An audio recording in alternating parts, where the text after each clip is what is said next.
Okay, dear guests, if I could ask you to take a seat, we are just about to start.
Okay, we're now about to begin, so if I could ask you all to take your seats. Thank you very much.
We have connected cities around the world and millions of people who inhabit them. We have worked together to overcome different challenges. We have shared experiences to inspire one another. We have made our ideas the core of our actions. Our shared goal remains the same, making food systems more sustainable, fair, safe, nutritious, inclusive and climate friendly. We are ready to face future challenges, committed to leaving no one behind. Cities and territories are the beating heart of the Milan Urban Food Policy Pact. They are striving to build inclusive climate action, sustainable urban development, social equity, poverty reduction and circular economy, able to optimise resources and reduce waste. These are issues concerning us all. It is only through shared commitments and efforts that we will achieve the Sustainable Development Goals. Our journey began in Milan in 2015. Following many months of preparation, the city was ready to host the Universal Expo on Feeding the Planet, Energy for Life, and to welcome mayors from over 100 cities worldwide, gathered to sign the Milan Urban Food Policy Pact. 3, 2, 1, sign! The first ever international agreement on sustainable urban food systems was born.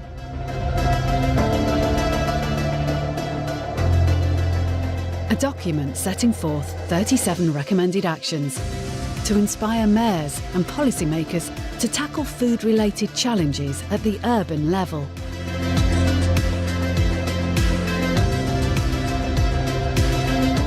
13 mayors from around the globe have been elected in the Milan Pact's steering committee. Their role is to lead a vibrant community of cities, ensuring the regional priorities and needs are fully represented. City-to-city exchange is at the core of the Milan Urban Food Policy Pact. Since 2016, signatory cities have been sharing best practices through the Milan Pact Awards, the most prestigious prize on urban food policy at international level. Year by year, we have been able to build the largest existing urban food policy library in the world. Thanks to the efforts of its secretariat, the Milan Urban Food Policy Pact is able to exploit this knowledge to offer a wide range of exchange activities, create occasions of dialogue during the regional and global fora, unlock funding opportunities and promote meaningful partnerships among its signatory cities. We are a network made by cities for cities. Together, we have the power to improve our food systems. Together, we can shape the global food agenda. The Milan Urban Food Policy Pact is more than an international declaration. In 2015, cities around the world united to face our food system challenges. By signing the pact, we created a dynamic platform to share the best food policies. Our collaboration has led to significant progress, but there is still a long way to go. We, as mayors, feel the responsibility to take action. And we know that the time to act is now. We owe it to our citizens and their well-being. Through our joint efforts, we have learned invaluable knowledge from one another. This has empowered us to make our cities more sustainable, inclusive and resilient. Our journey is far from over, but together we can achieve so much more. Local solutions for global food issues. Join us in our mission to transform food systems for the better. We are the Milan Urban Food Policy Pact.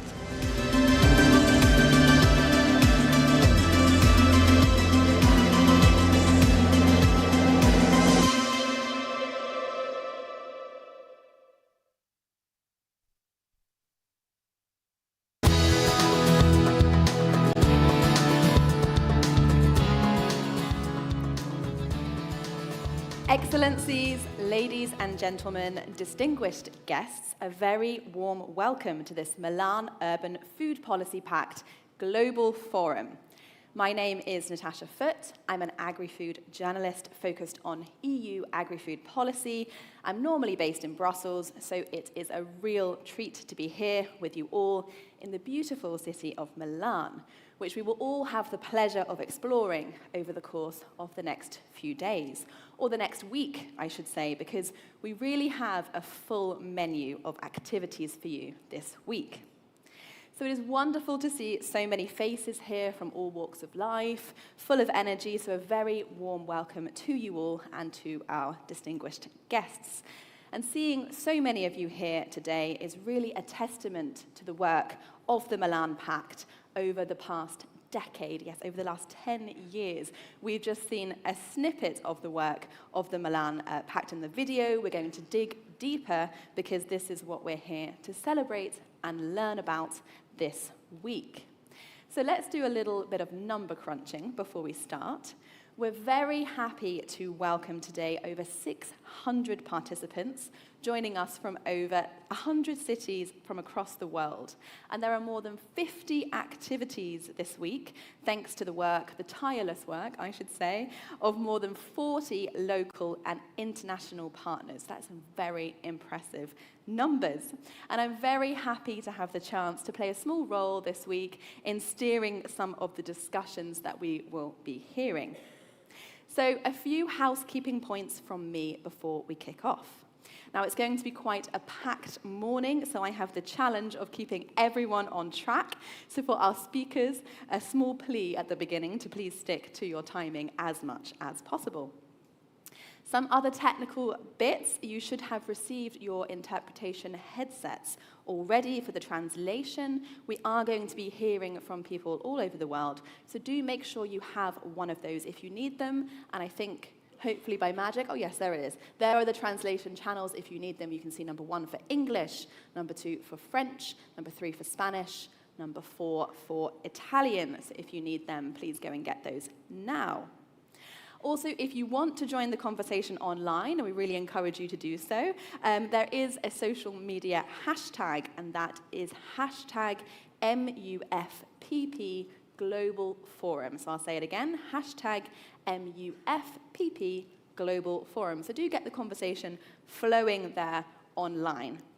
And one last point is that you should have all received your badges. Now, these are very important. You need to have them on you all the time, that you're with us for security reasons. So the motto is no badge, no fun. Please do keep hold of these throughout today, but also throughout the course of this week. Right, that's enough from me. Let's hear from the people you actually want to hear from, shall we? So it is my enormous pleasure to introduce to the stage, to kick off this event, Giuseppe Sala, who is the Mayor of Milan and Chair of the Milan Urban Food Policy Pact.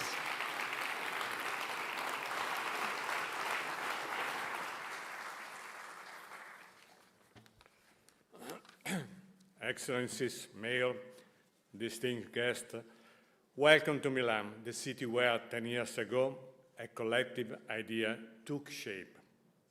An idea that cities could lead the transformation of the global food system. It is both an honor and a joy to open this Milan Urban Food Policy Pact Global Forum as Mayor of the city and Chair of this Milan Pact. In 2015, during Expo Milano, the world came together around a single question. How can we feed the planet and ensure a just life for all? On that occasion, the Mayor of Milan convened his fellow mayors all around the world to start a new journey. The Milan Pact was born, not as a treaty among governments, but as a commitment among cities, grounded in the daily life of our citizens. That decision marked a turning point. It gave food a political space, and cities the mandate to lead the change. Over the past decade, our voice has grown. From the signature of the first 100 cities to 330 cities, the Pact has become a living network representing over 500,000 people. The strength of our network lies in its diversity and in its unity. The Milan Pact is not just a document, it's a community of cities that learns, shares, and acts together. Together, our cities have reimagined food not just as a nourishment, but as a driver of transformation toward a healthier, more sustainable, and just future. City by city, practice by practice, we have built a living infrastructure of knowledge and capacity building. This is how the Milan Pact became a backbone of urban food policy worldwide. And then regional forums have created spaces for exchange and regional ownership, enabling cities to tailor the Pact's principle to their specific context. In order to be more effective in our action, we have established strong partnership with regional organizations. As the network expanded, so did its influence.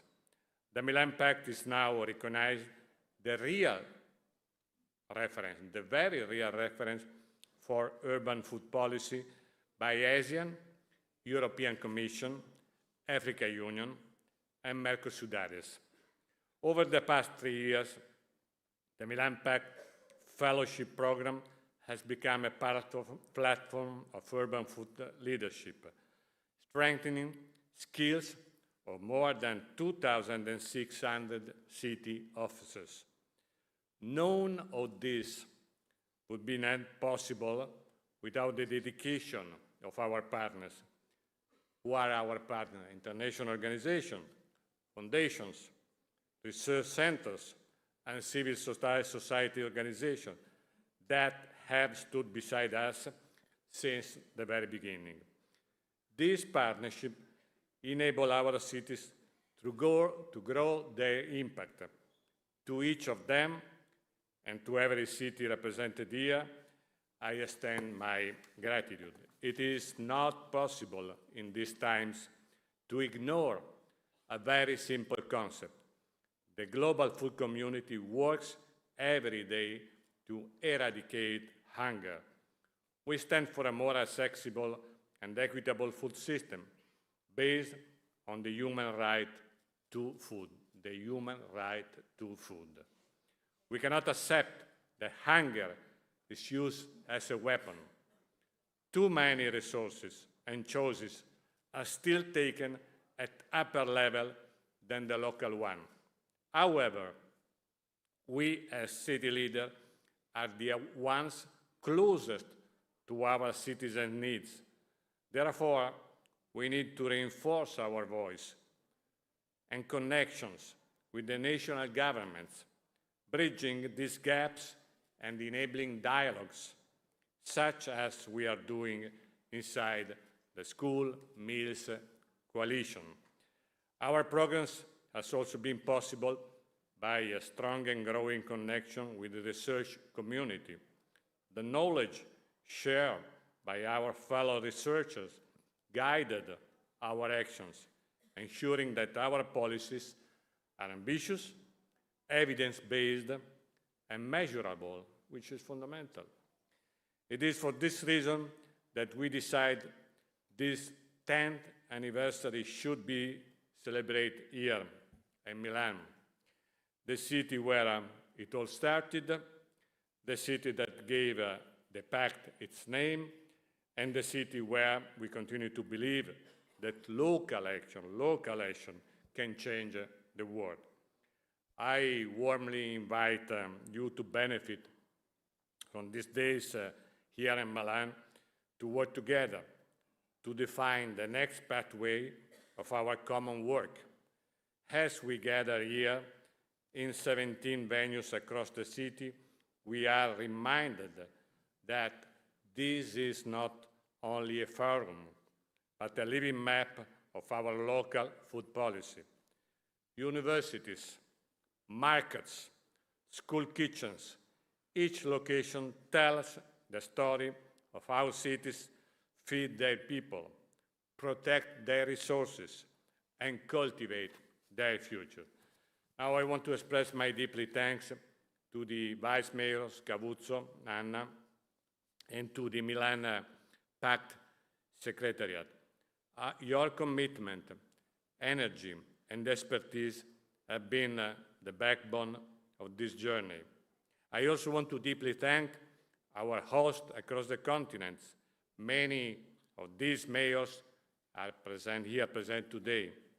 Let me thank especially our host here, the University of Milan, our co-conveners, the Cariplo Foundation, and the Italian Agency for Development Cooperation, along with our partners and sponsors.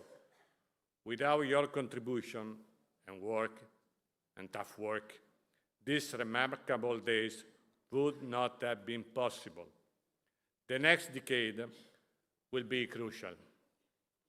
If the past 10 years were about building the basis, the next 10 must be about deepening and accelerating change. We must strengthen regional cooperation, link our food policies to climate strategies, and expand the Milan Pact to reach new impact and new generation. Thank you for being here, for being part of this extraordinary decade, and all we will achieve in the future. Enjoy Milan, and welcome the Global Forum, building on a decade of a joint success, envisioning the future of urban food system. Thank you very much.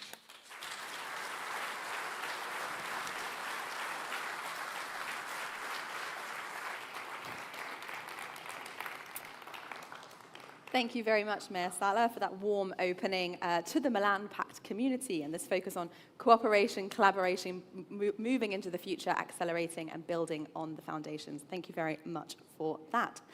Now let me introduce our next speaker, and that is the kind host of today's event. That's Marina Brambilla. She is the Rector of the University of Milan, our beautiful venue that we are at today, for her opening words. So I pass you the floor, Rector.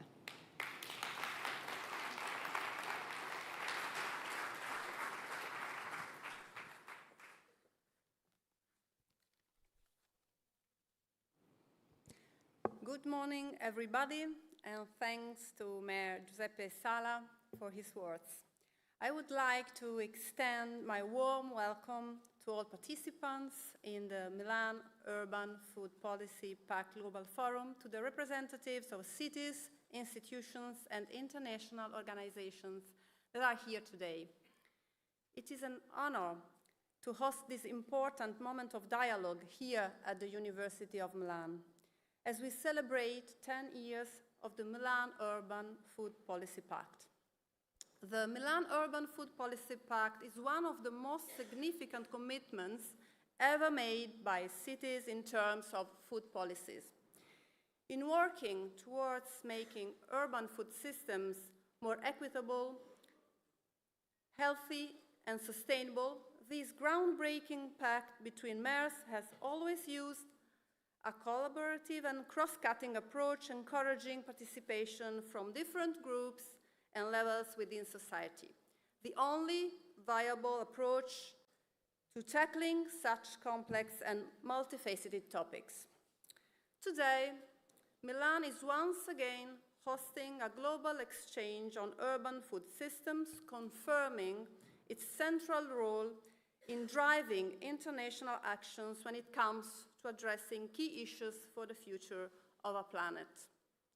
And Milan is doing this by exporting its own model around the world, the so-called Milan system, a fabric made up of institutions, universities, research centers, associations, enterprises, and civil society actors, which together have always contributed to the richness and wealth of our city. If we want to find innovative solutions to today's challenges, we need to build stronger bridges between different subject areas, increase our efforts to foster interdisciplinary research, and use scientific evidence to guide our decision-making processes and develop sustainable strategies. This is why municipalities and universities working together make for a fruitful partnership, one that we see thriving in many cities of the Pact in every continent. Transforming food systems requires a multi-actor approach and coordinated actions to create and steer multidirectional flows of data, knowledge, resources, and competencies between global and local scales. Cities are key actors in driving the transition towards more equitable and resilient food systems. Academic research can be a strategic ally by providing knowledge, data, and practical solutions. Together, universities and cities can build more sustainable food models capable of addressing global challenges while ensuring well-being and food justice for all. The University of Milan, also known as La Statale, is one of Italy's leading public universities with more than 60,000 students and a long-standing tradition of research and education at the service of society. Our interdisciplinary research and teaching activities span across a wide range of disciplines and sectors, from agronomy to biotechnology, from nutrition to social sciences. Over the 10 years that have passed since the World Expo 2015, the University of Milan has published 6,692 academic papers on topics related to sustainability and food policies. Currently, we have 200 active projects focusing on sustainable food systems, food security, and agri-food innovation. La Statale is an integral part of Milan's and Lombardy's innovation ecosystem. It works with local authorities, enterprises, and citizens to promote sustainable and inclusive food policies. Thanks to our degree programs and postgraduate courses, we educate students as well as professionals. Our research efforts on food policies will receive a further boost thanks to the new science campus that the University of Milan is building on the former site of Expo 2015, now renamed MIND, Milan Innovation District. And just like the Milan Urban Food Policy Pact, the Milan campus is also a legacy of that incredibly generative experience that was the World Expo 2015. Another ambitious and internationally oriented project which will reverberate in the history of our university, of our city, and of our region. Based on these solid foundations and considering the new opportunities that are opening up in the near future, we couldn't be more proud to be part of this incredible global event. So thank you all for being here and welcome to the University of Milan. Thank you.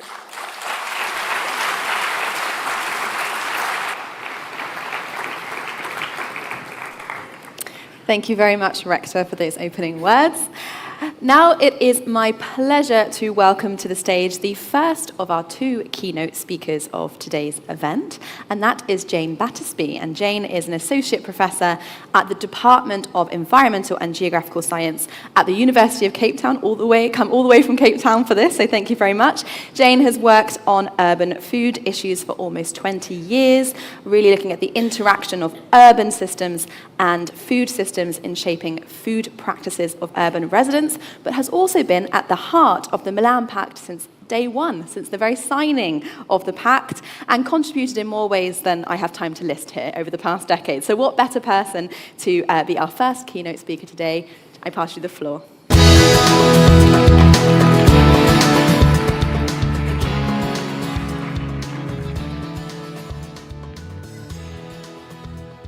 Okay.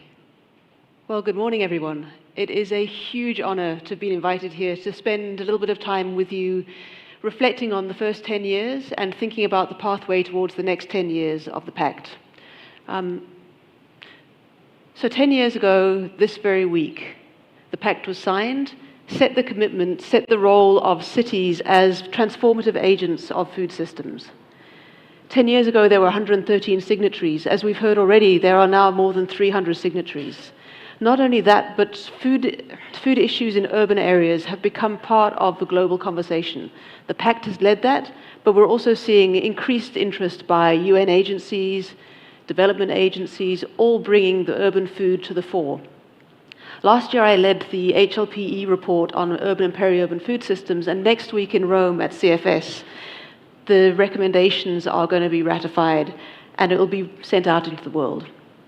So it's a really exciting moment to think about what is the future of urban food governance. And it's a really crucial moment because we are seeing a world of increased urban food challenges. We know globally that more than 3/4 of the world's food insecure population now live in urban and peri-urban areas. This is a shift in mindset. It is now an urban problem.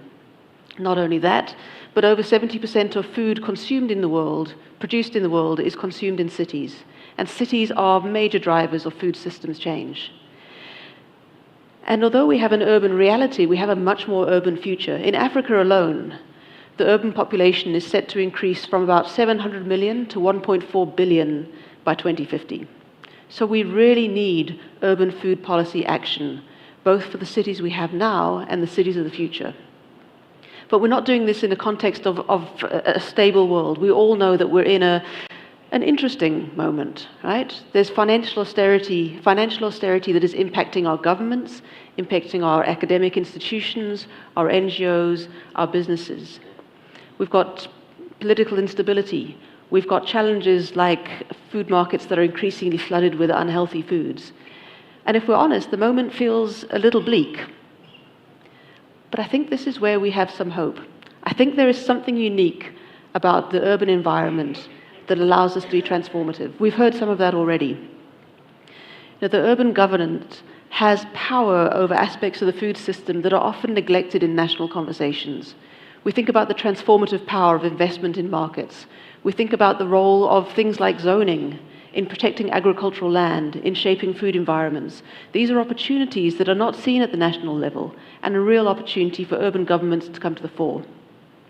We also know that urban governments are places where it's much more possible to break departmental silos, to develop integrated plans in ways that aren't possible at the national scale. We also know that urban government is where government meets its people. And so there's these opportunities for really innovative approaches to civil society engagement with the state that happen at local government level. And in some parts of the world, not all, local government have significant political and economic power. So it is a moment for reflection on where we are and plotting a pathway forward and thinking about where have we come from. So we're celebrating 10 years of the Pact and we're looking to the future, but we need to take a moment to think about where we started and where we've got to. And this is a map of all the very strange people who attempted to swim the channel from England to France in 2025. And in some ways, this helps us to think about where we are with the Pact. In 2015, we started, and there were one or two starting places you can see on the English coast. There's the starting place of the cities that already had some engagement in urban food systems and started swimming the channel. And then there were a number of cities that started from nowhere, and were all swimming the channel together. What's immediately noticeable is that there is no single pathway, no direct line from point A to point B. And all of our journeys have been shaped by these strong currents. We've experienced COVID, we've experienced geopolitical uncertainties, we've experienced climate shocks, and they have all buffered our pathways.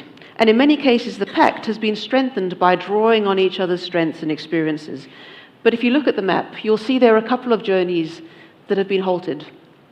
The exhaustion hit in, people were taken safely back to shore, hopefully to be strengthened and to begin their journey again.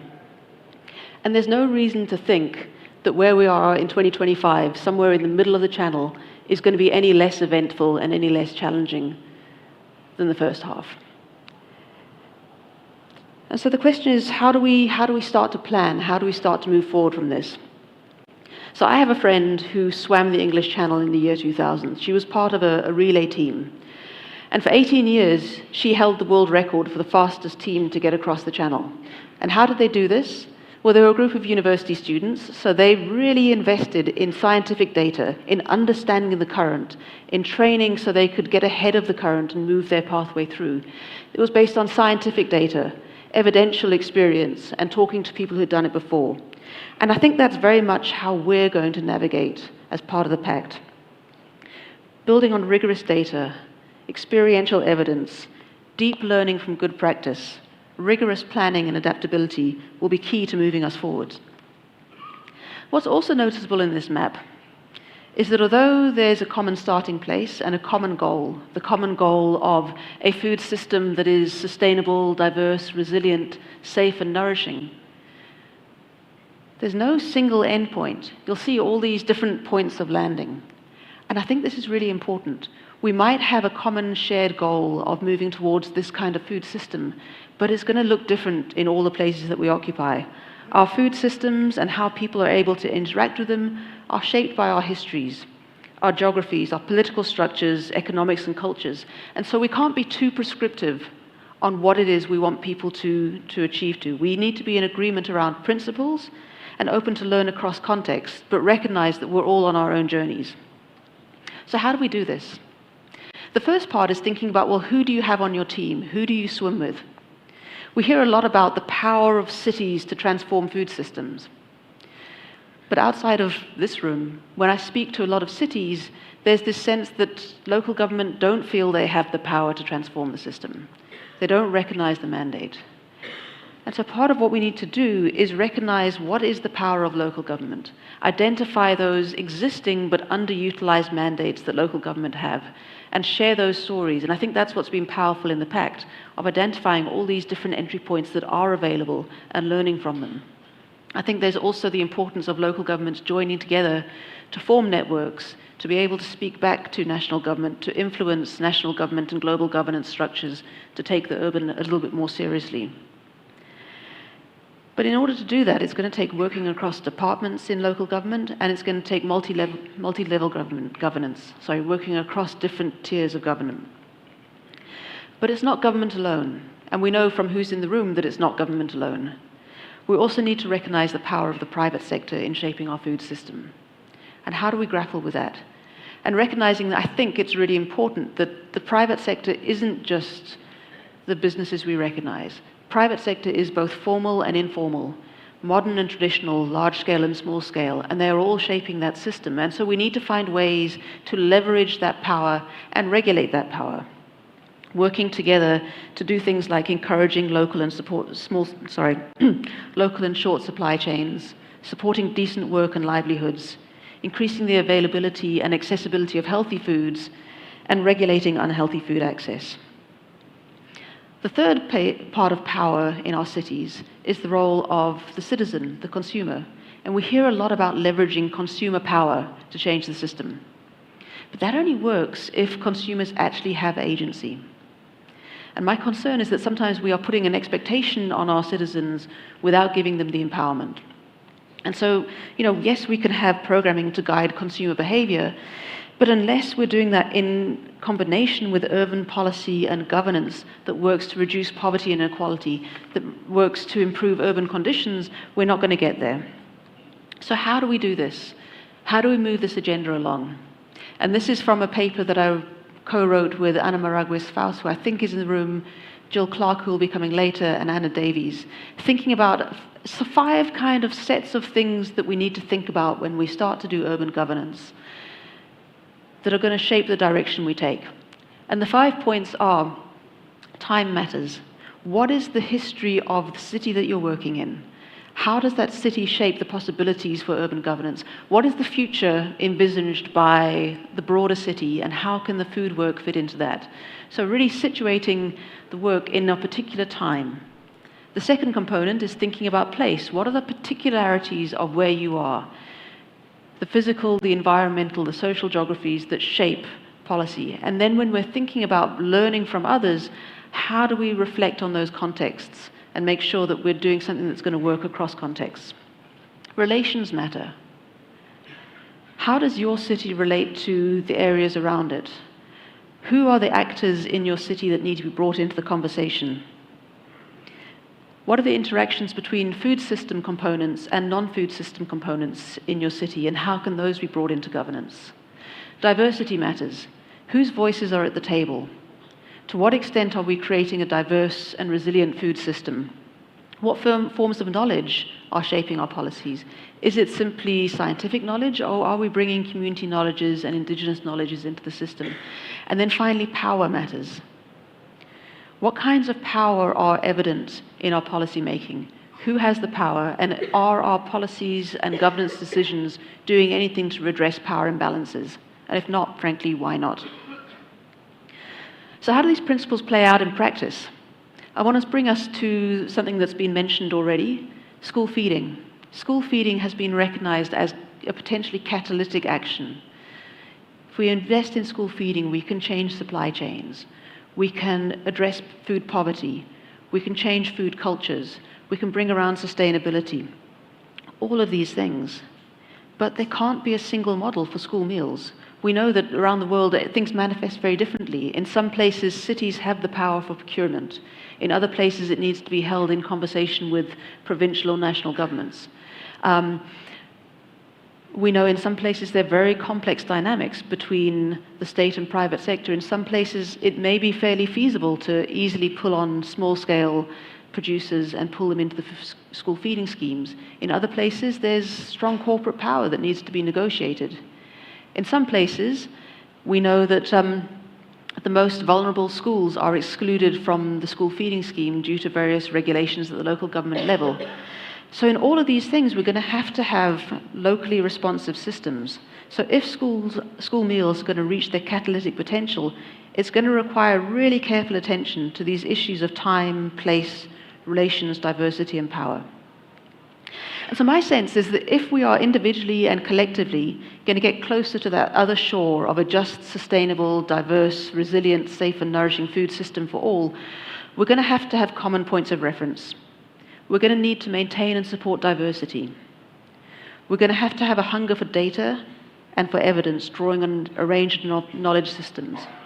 We're going to have a recognition of the inherent urbanness of the urban food system that we're working with, and understand how our food system agenda fits into our city's broader agenda and how it can contribute to those things.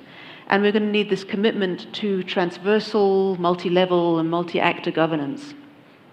It's also going to need a commitment to learn from each other, and that's what a lot of this week is. But it needs to go beyond simple stories of success. We need to commit to diving deeply and honestly into what has and hasn't worked and why, and what we can learn from both success and failures.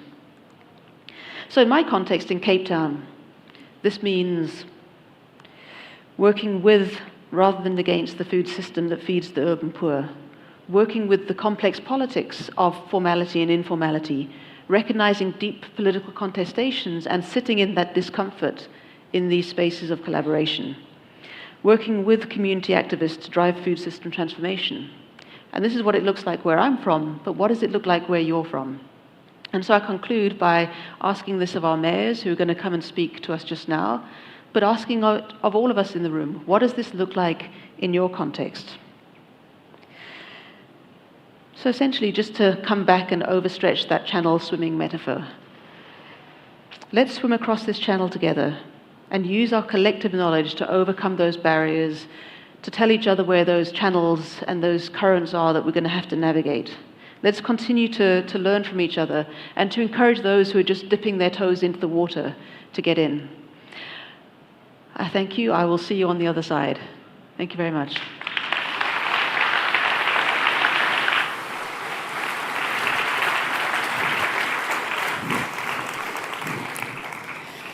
Many thanks, Jane. I really enjoyed your analogy to crossing the channel, and also as someone who has crossed over the channel myself as well.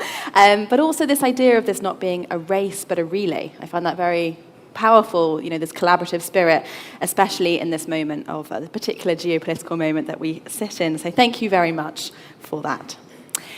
Now, I already teased that we have a really packed agenda for this week, so I'd like to take a moment to just talk you through all of the fun to come.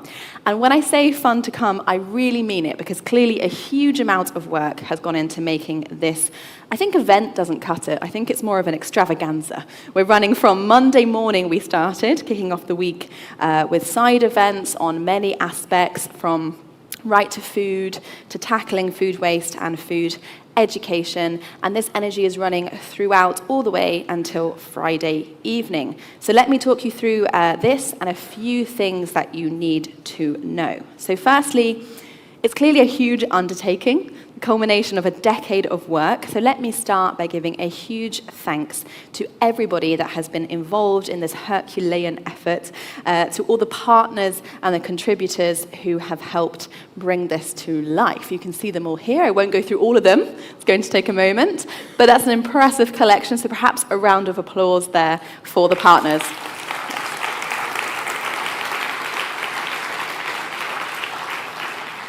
Very impressive. So thank you, a huge thank you there. Now, let's make sure that you get to make the most of this week. And to do so, each of you will find a little kit in the tote bags that are on your seat. So maybe you can have a look inside. If not now, then later. But inside, you can find a program. I won't go through it line by line now, but there you can find all the logistics, the event information, everything you know. There's also a little map, everything you need. There's also a notebook. I don't think I need to explain what that's for. But there's also a pin. You can see that here on me. We would love if you would wear that, not just in this global forum, but also if you felt like it in future food events, so we can all recognize each other. And we would also love for you to be pinning this pin on traditional clothing from your country throughout the course of this week. We'd love to see you in traditional attire. I know I've seen a few of you already, and it's a way to really show the diversity present this week. I didn't have any tweed jackets with me. I'll do my best to find one in Milan. Now, an important reminder that if there is something you really want to go to, you must register for this on the website. That's really important because these sessions are filling up and some are actually already full. So equally, if you want to change your mind and go to another session, please do update your preferences there so we can accommodate everyone.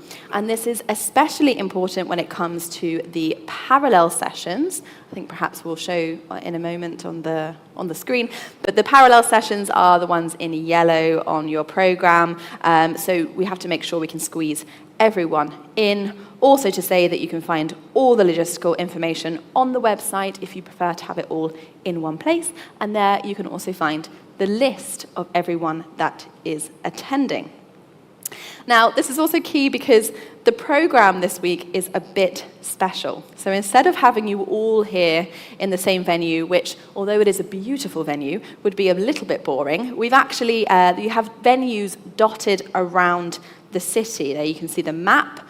Don't worry if you can't see it in detail. You'll have it all, the details in your program. Now, this is a way to discover the beautiful city of Milan, also a way to keep us fit and healthy and energized for the discussions to come, so very in keeping with the aims of the Milan Pact.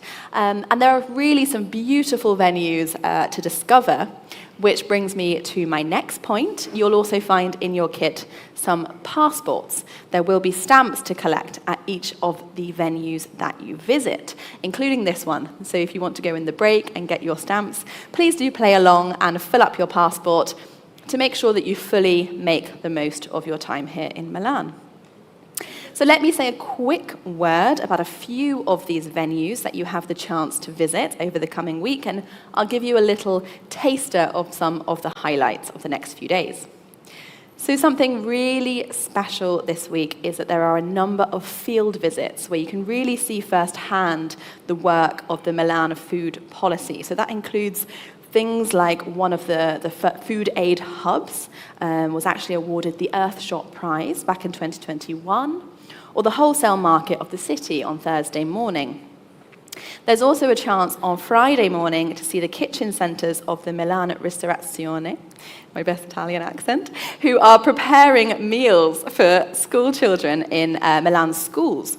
On Friday, there are some opportunities to explore further afield. So that includes a wastewater plant that transforms wastewater into clean water for agriculture. And there's another visit to a bio-waste management plant who transforms the organic waste from the city into other key resources like compost, biogas, and electricity. If you're thinking that's a lot, no, that's not all from this week. So thanks to the great contribution of the partners of the Milan Pact, you will see Wednesday and Thursday morning a wide array of sessions we really encourage you to register for. The other plenary sessions are also not to be missed this week, not just because I'll be there on the stage, but there's also a plenary session on Wednesday afternoon on the state of the Pact, which will bring everyone up to speed on the work of the Pact until now. And after that, there will be another plenary, which is the city's Feeding the Future of the School Meals Coalition, where you can discover what the new cohort of champion mayors are doing to ensure that school children receive at least one healthy meal a day. And then a moment which is really a highlight of the week, which is the Milan Pact Awards ceremony. It's in a beautiful theatre next to the castle, and it's the moment to reveal all the winners of this edition of the Milan Pact Awards, so really not a moment to miss. We also have a very special lunch on Thursday, which is, of course, World Food Day, and this will be at the Royal Palace. And I won't say more, don't want to ruin any surprises, but this will be special. Also, it's because this is where the story first began. It's where the pact was first signed, so it's really a full circle moment. And of course, the dessert course of our full meal of sessions this week is the closing ceremony, talking about what's next for the Pact, followed by a moment to relax and enjoy a cocktail together. Now, that was a lot of information. If you haven't quite digested it all, that's okay. If you have any questions throughout the course of the week, you can direct your questions to one of our lovely organisers who have the red badges. You'll see them dotted around. Or, of course, you can ask at the welcome desk if you're not sure of anything. So you can see plenty of, like I said, plenty of fun to come. So that's enough of the logistics. I'd now like to move to the next session of today's plenary. For this, I'm going to put myself over here. So for this, I'm very happy and honoured to welcome to the stage not one, but two distinguished guests. So joining me here on stage, we have today His Excellency Stefano Gatti, who is Director General for Development Cooperation and Special Envoy for Food Security for the Italian Ministry for Foreign Affairs and International Cooperation. So Director Gatti.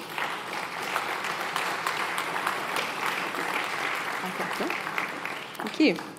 We also have with us today Her Excellency Nosipho Nausca-Jean Jezile, who is chairperson of the Committee on World Food Security, as well as the ambassador here in Italy in Rome and permanent representative of the Republic of South Africa to the United Nations agencies in Rome. So welcome to the stage.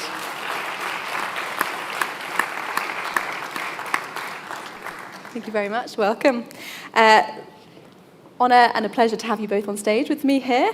So this is really a moment to situate city-level action in a wider context, so really exploring the work from a multi-governance level perspective. So I'd like to firstly start at the national level and bring in Director General Gatti for the Italian perspective. I know the Italian ministry has been supporting the Milan Pact over the last few years, since 2023. There's a close relationship there. So let me pass you the floor to speak from the perspective of our host country. And I'll pass you a microphone. There we are. Okay, thank you very much. Good morning to everybody. I think I had slides, but I don't know if we can put them. Yes. That's me. That was nice. Right? There you go. Okay, that's it. Thank you very much.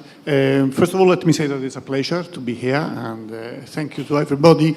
I am here in several capacities. Obviously, as representative of the government of Italy, I am the Director General for Development Cooperation and also Special Envoy for Food Security of the government of Italy. But all this started 10 years ago at the Expo. Actually, for me, it started a little bit more because I arrived in Milan in 2009 and to serve as one of the directors of World Expo 2015 and of the Expo company, which Giuseppe Sala was our big boss at the time. So it has been a journey with several people, a number of friends, I see them there in front of us. And the first thing I want to say, if I can have a slide going on, I don't know if I have it or not, it's difficult to see it from here, can we have just see it? So let me first of all say this. Expo 2015 has been a key global event in raising awareness and the need for sustainable transformation of food systems and the challenges of food security. You have heard this, and the Milan Urban Food Policy Pact is one of the creation of this important event. But that is one piece of a very important puzzle, because from that experience, having a World Expo in Italy on food and feeding the planet, that was a new challenge, has given life to what? To Italian food diplomacy. So of many years of activities, in 10 years of activities, which the Milan Urban Food Policy Pact was step number one, was the first initiative that was launched. And I am here to say that, first of all, a word of gratitude to Milan, to the city of Milan. Milan played a crucial role as a host city and became also one of the first promoters of an international commitment. So it was not only about organizing an expo, it was about opening up a path, a collaboration, and international activities that the city of Milan has been taken forward. I'm grateful not only for the work that the city has done on the Milan Urban Food Policy Pact, 10 years, and everybody's here. This is clearly the success of this event. But Milan has all, and has been mentioned, has been driving our involvement in school meals. So Anna Scavuzzo represents Italy in the School Meals Coalition of the United Nations. And I was just a few months ago in Malawi inaugurating one of the many projects on school meals that the government of Italy has been financing in these last few years. So Italy is an active participant also of these international fora, and action-oriented activities are very important. So, you know, what really has came out from Expo in all these years, and we arrive after years and years of activity, you see from 2015 to 2025, in July, Italy has hosted, together with Ethiopia, in Addis, for the first time, hosting an event outside of Italy, a World Summit on Food System Summit. And the ambassador was there as chair of CFS. We had our Prime Minister, the Prime Minister of Ethiopia, and many leaders from Africa and several countries in the world. So our food diplomacy is also a diplomacy meant of being key players in the international arena on the important discussions we have to have on how do we drive forward, how do we move in facing this that, you know, the Secretary General of the United Nations says is challenge number one of the international community, feeding the people and feeding in a sustainable and healthy way all the planet.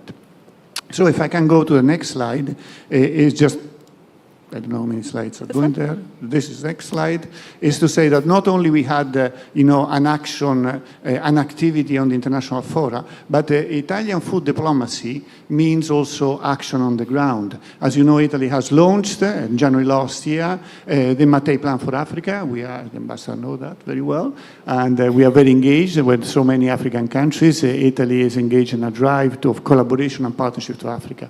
And it's important to say that some of the key projects of this involvement are about food system transformation, agricultural transformation.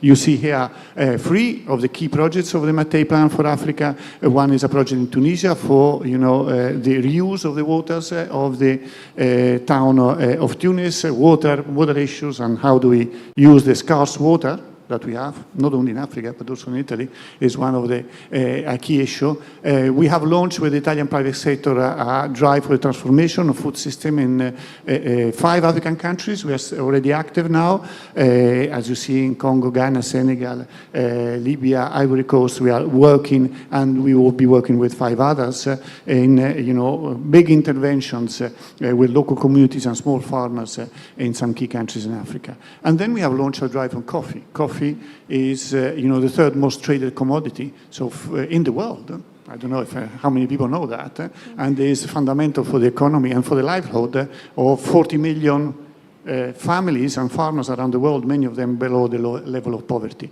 So it's just to say that obviously food diplomacy means participating to the debate, but also doing things and action on the ground. Next slide, please. And one important development has been in the last few years is that the convergence of the discussion between climate change and food. So with the declaration in COP28 in the United Arab Emirates that we have been proud as Italy to be in one of the small group of countries that have drafted together with our friends from the Emirates this declaration that was signed by more than 120 countries all around the world, is that you cannot discuss about food without discussing about climate. So food production and climate change have to be addressed together. There's no difference, you know. You can have a fantastic climate, but if you have no food, you're not very better off. And the reverse is also true. You can have all the food that you want, but if you're destroying the climate of our world, that does not work anymore. So we have to work together on this convergence. And this is the reason why Italy has launched a climate fund of 4.4 billion euros. That is the biggest national climate fund that exists today in the world. And I happen also to sit on the board of this, and it's very important for us on how do we use this money for these projects. I go to last year. Last year, as you know, Italy has hosted the G7. We had the presidency of the G7, and it's important that G7 leaders decided to dedicate a declaration on food once again. So, you know, the Apulia Food System Initiative that was launched with a number of key initiatives that we are now continuing to pursue with our G7 partners and many other partners. So we are there, we are working very hard, and let me come back, next slide, on cities. So anyway, we know that cities, there's a saying, all politics is local, so the mayors that are here know that this is very much true.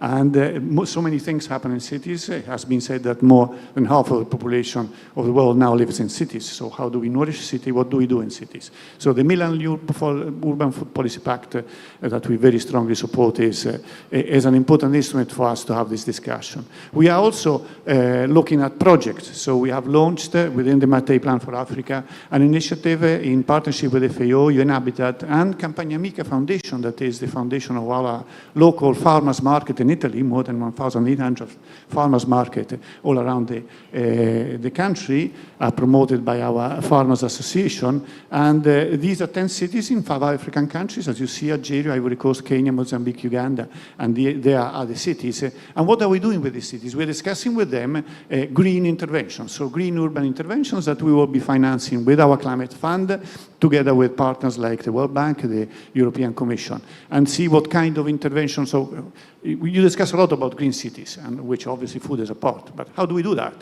especially in cities that are seeing an incredible growth, the ratio of so many people coming in and, a quite chaotic urban development, and what can we do to support that? And they are the cities we are working with, and actually some of the representatives of these cities are here today. So this is an important action that we are taking forward. Next slide. Last one also, yes, thank you. Obviously, we are doing a lot, but we will continue to do that. Just one very final word to say that the Milan Urban Food Policy Pact has been supported. Obviously, it's not thanks to us, it's thanks to Milan and the cities and the partners, but we have been supporting this with our development agency through a convention that expires at the end of this year. So Anna has been chasing me all around the world for the renewal of the convention. So we will be renewing this convention in the next 3 years, and we will continue to support the work of Milan in this very important endeavor. Thank you very much. Excellent, thank you. Thank you very much for that. Let's go to the next. Yeah, many thanks for that. And we've heard there the flavor from, what the Italian, all this work, an enormous amount of work going in there. Let me zoom out a bit further here and pass you the floor. Her Excellency Nosipho, bringing the international flavor to our conversations today. Hopefully your microphone. Yes, I think it's on. Yes, it is. All right, good morning. Thank you very much for having me. And firstly, just following after both Professor Jane Battersby from the University of Cape Town and, of course, Ambassador or Director General Gatti, I still call you Ambassador. Of course, what a pleasure to be here today, both to listen and also having heard that we are not on a race, but a relay, which is a relay for long-term sustainability of the future of the cities and the future of humanity. And of course, learning amongst each other also means we must celebrate the incredible momentum that you've built through the Milan Urban Food Policy. And just having listened to what Italy is focusing on in terms of food diplomacy, it means that today we can talk with leaders in our countries about the future of food security. I'm chairperson of this Committee on World Food Security in FAO, which is a unique platform as a UN most inclusive platform in terms of advancing food security and nutrition for all. And we develop policies through the multi-stakeholder engagement. Member states in FAO, together with civil society, as well as the private sector and philanthropic foundations, get to have conversations about food and matters of food security. So we enable voices from across the globe, both in terms of people meeting physically, coming together to shape solutions, and governments, of course, in general, we have our role, but we don't grow food. We are not farmers. And it's important that at a global level, we have a mechanism for us to have those discussions, both with philanthropic foundations, but also with researchers and financial institutions. And under those conditions, then we are able to claim that we have an inclusive process for a just future. And the mayor earlier on spoke about a right to food. Food is a human right, and in the Universal Declaration of Rights under the United Nations, this is one of those rights that is important. People always focus on the political rights, but other rights are as equal and important as the right to food in essence. So it is the greatest strength of this committee within the FAO that brings together those multiple stakeholders. And as we already heard, that by 2050, the world's population is expected to be nearly double in cities or in urban areas. And beyond that statistics, we need to then know that cities are then going to face a profound challenge in terms of shifts, both in terms of the geography of food insecurity. In the past, we've always known that food security is a phenomenon that exists in rural areas. In future, it's probably not going to be that.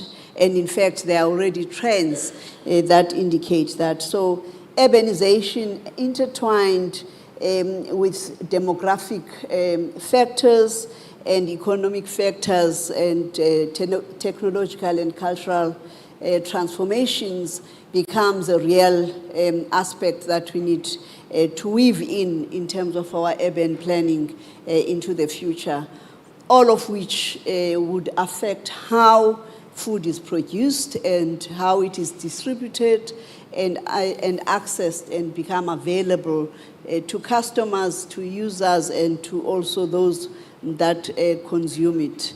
In light of all of this, therefore, cities have become the central place for us in the United Nations to focus on how to fight against food insecurity or end hunger.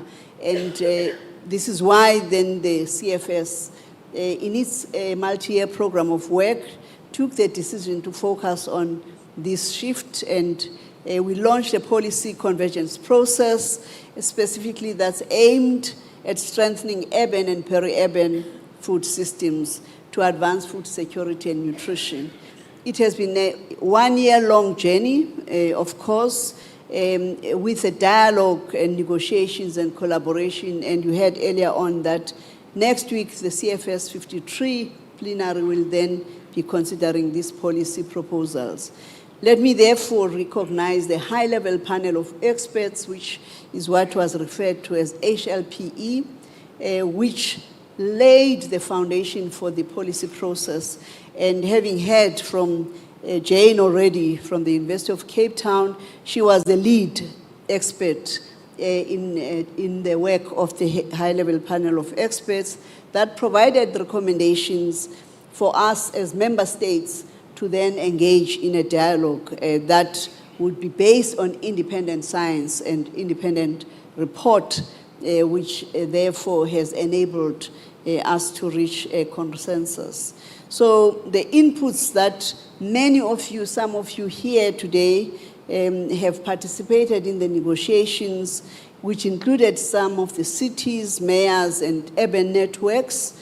We have that outcome to be considered for a decision next week. And the key elements that are the pillars of the policy, one is to strengthen urban and peri-urban food systems, calling on a fair access to land, water, finance, and innovation, and promoting investments that empower small-scale producers and women and youth in particular, while reducing loss of food in terms of waste generation and building circular economies. And this today also in Sardinia, still here in Italy, there is a waste conference, and we are also contributing in the conversations about how to reduce food waste and make sure that we appreciate even some of the ugly foods, some of your carrots can have 2 tentacles, but the nutritional value is the same. So good food is also ugly. So ugly food is good food. And that is part of the awareness that we need to generate across the continuum. Integrating food into broader urban planning is one of the key pillars. Again, here we also acknowledge that food security does not exist in a vacuum. It is linked to housing, health, transport, education, and decent work. Planning cities that nourish people means that making food part of the urban development conversation, but also shaping or being shaped by our different cultures and appreciation. And lastly, enhancing governance and coordination. Local governments are key in respect of food governance, and this is not a matter for global affairs only. It's a matter where the right of partnerships or bringing on board right partnerships to lead this transformation becomes crucial. Urban planning is where we facilitate trade-offs, both in terms of land use, which areas are going to be built for purposes of food production, and which areas are going to be industrial aspects of the value chain. And therefore, building resilience for planet and also the future of the people becomes the center stage in that respect. I therefore conclude by outlining that investing in knowledge, data, and collaboration is one of the key pillars of this policy work. We need solid, disaggregated data and stronger links between science, policy, and local knowledge. And as DG Gatti was outlining, countries where they are making investments in the context of the Piano Mattei, you need data to actually validate most of those interventions and bilateral cooperation. I conclude by calling on all of us to take action, urging you today to explore how the Committee on World Food Security policy recommendations can support your local work as cities, adapt them and build on them, both in terms of your local bylaws as well as in ways that meets the needs of your communities.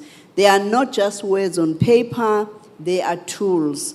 With your leadership, we can shape food systems that are equitable, resilient, and sustainable, that would deliver food security and nutrition for all, not just for today, but also for our future generations. I thank you.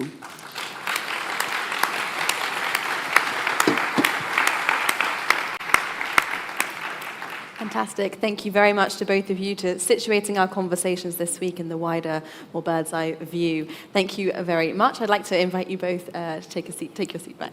Thank you. Thank you. Perhaps another round of applause.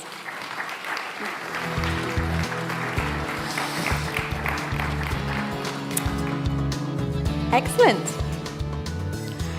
And now it's time for arguably the most important part of every food-focused event, and that's the part with the food. So we're going to have a short break now for some refreshments, and I would just like to highlight one thing, that this is not actually your usual finger food. So let me speak you through this before we all dash off for coffee.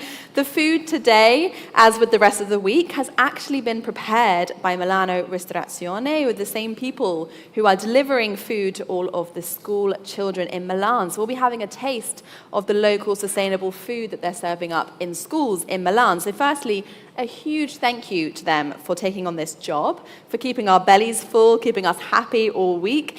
So do keep them in mind as you're eating, that you're tasting a core ingredient of the Milan food policy's work. And with that, I let you go for coffee and break, and I will see you after the break. Thank you very much.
Okay, if I could ask everyone to come back to your seats, we're about to kick off with the second half of today's plenary session.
Okay. Hello, everyone. Hello, and welcome back. I hope that you're all caffeinated and you're fueled with good food and ready and raring for the next part of our event. So, I'm going to wait for a few stragglers to be sat down. Let me just say before we kick off, can I please remind everyone to make sure that you have your headsets for translation, and that is because there will be a very important speech at the end of this plenary session in Italian. So if you do need translation, just make sure to go and get those headsets now so you don't miss out. But now, let me pass you into the very capable hands of Filippo Gavazzeni, who is Director of the Milan Urban Food Policy Pact. He's going to steer the conversations over the next session.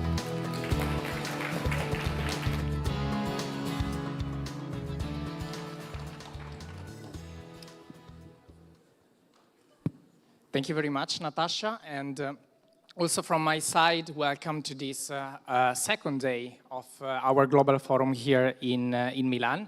As you know, because I see many familiar faces, this mayor and political roundtable is a tradition. It's the way in which we open the plenaries of the Global Forum of the Pact.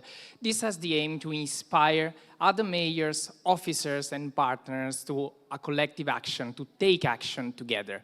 So this is the aim of this session. You will hear mayor talking about food waste management, water waste management, food education, procurement, many aspects of the food system. Indeed, these are the key levers that cities and mayors can manage to transform the food system.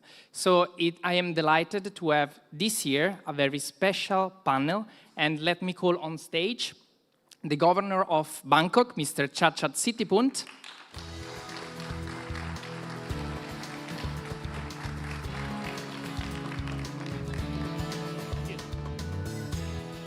And then we have the mayor of Bethlehem, Maher Kanawati.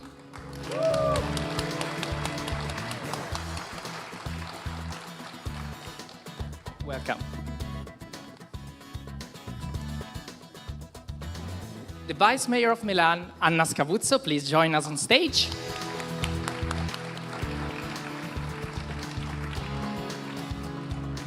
The deputy mayor of Paris, Audrey Pulvar.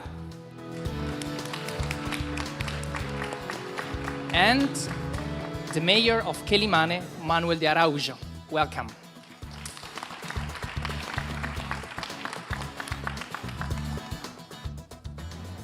Great. So as you can see, this is a it will be a very insightful panel. We have mayors and cities that are working, have started working maybe since the beginning in the later years, so few years ago, but very committed with different political priority, and we will hear right now from there. Let me start. There will be 2 rounds of questions, and let me start with Governor Chachat. And it's a pleasure to start the session with you. Since you signed the pact back in 2021, your city has increasingly focused on food matters, and you have achieved very significant results. In particular, your outstanding commitment culminated with the adoption of the first ever Bangkok Food Policy 2023-2027. Could you briefly tell us what led to this process and the key outcomes? Thank you, Filippo. I don't think it's a political debate, right? Just a session, right? No debate. Okay. Thank you, everyone, and my honor to be here. And Bangkok joined the pact in 2021. I became governor in 2022. When you talk about Bangkok, you might think about Thai food, and you don't think that we have problem of food in Bangkok, but I think there's a serious problem. Maybe just one. I have a slide. Okay. Just show you. I mean, after COVID, you see many. Our homeless citizens on the street more, We count they have like 1,300 homeless citizens on the street. And people complain, Mayor, you should do something with these homeless, our homeless. So we do some program, create some shelter for them. And then last week, we have program that handing food for them every day.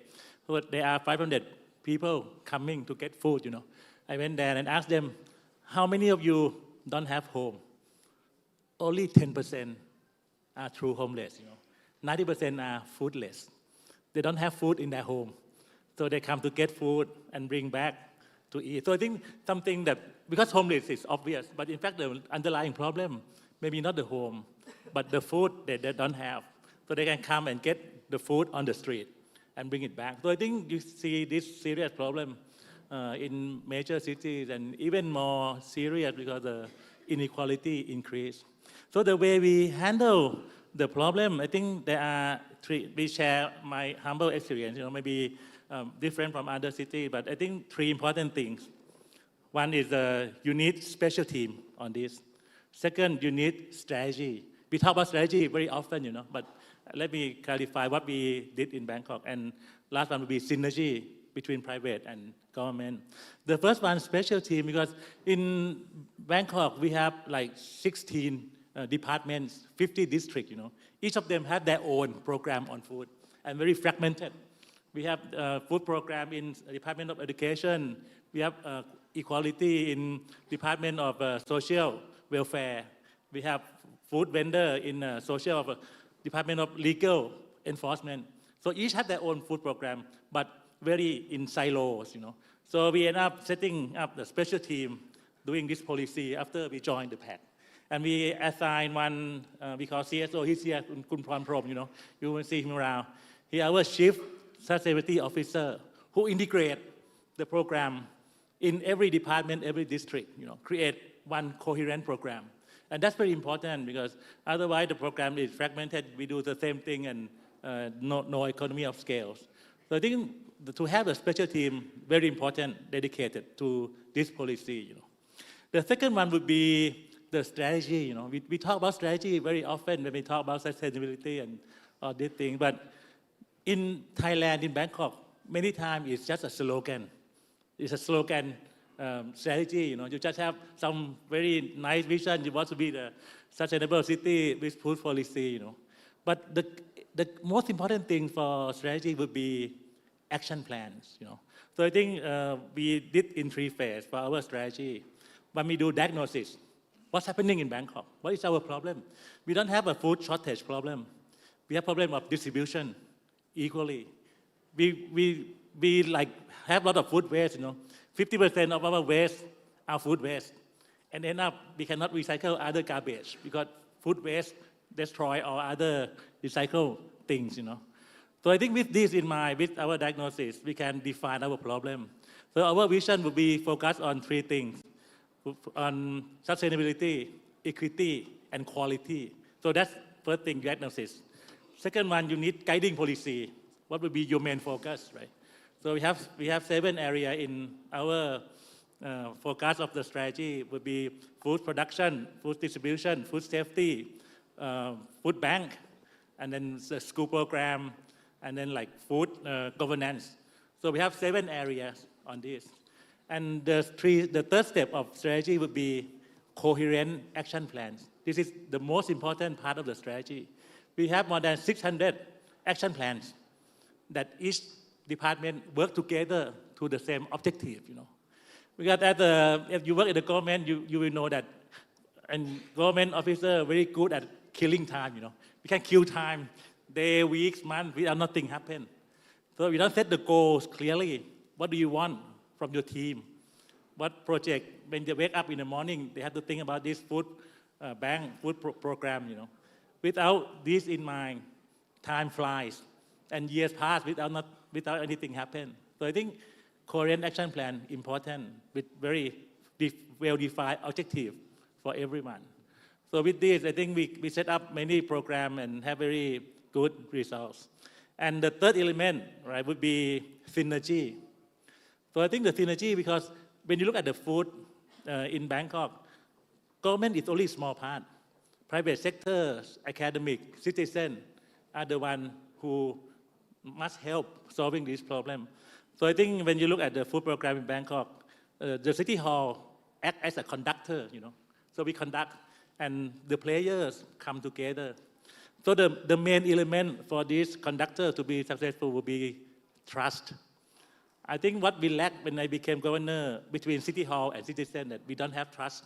We don't trust our citizen, and citizens don't trust the city hall, So how can we create trust? Once you start to have trust, we can have many programs and people come together, like the program of food bank, I will tell you later. at the beginning, nobody trusts us. They think it's corruption, no transparency, you know. But when we prove to them that we are committed to this program, we have private sector joining, so we don't use any government budget for this, but we can have a very successful food bank. So I think three things, as I said, so you need a special team to dedicate to this project. You need a strategy, not only slogan, but you need action plans. And you need synergy with private sector, academic, citizen, and you, the City Hall, to work together as a team. Thank you. Thank you. Thank you very much, Governor, and also for sharing the key ingredients for success. And indeed, these key elements are ensured in the Milan Pact text, because we are talking about governance and partnership. So thanks for highlighting this. Has been an incredible work with Kunprom as well to write the food strategy for Bangkok together. So let's now move to another region, and it's my pleasure. We are all particularly delighted to have you here. Thanks for this extra effort. To have here the Mayor of Bethlehem, which is also a sister city of Milan. And now I would like to ask you about the women's market, which has become a symbol of empowerment and inclusion. Could you share how this initiative has strengthened women's economic participation and social visibility, and how it connects with your city's broader vision for inclusive urban development? Thank you. Good morning, everybody. First of all, I would like to thank the City of Milan, represented in Brother Giuseppe Sala, the Mayor of Milan, and my sister, the Deputy Mayor of Milan, for the heartfelt welcoming to the city of Bethlehem, to us in Milan, and to thank the Italian people for the love and the support that they have shown on the streets of Milan and all other Italian cities. And also would like to thank all of those who marched for humanity, who marched for justice, and who marched for the free Palestine. Thank you. Thank you. Thank you. Thank you. Thank you.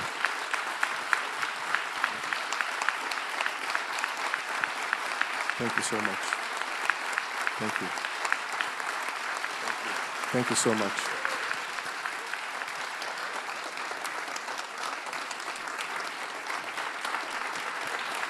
Thank you.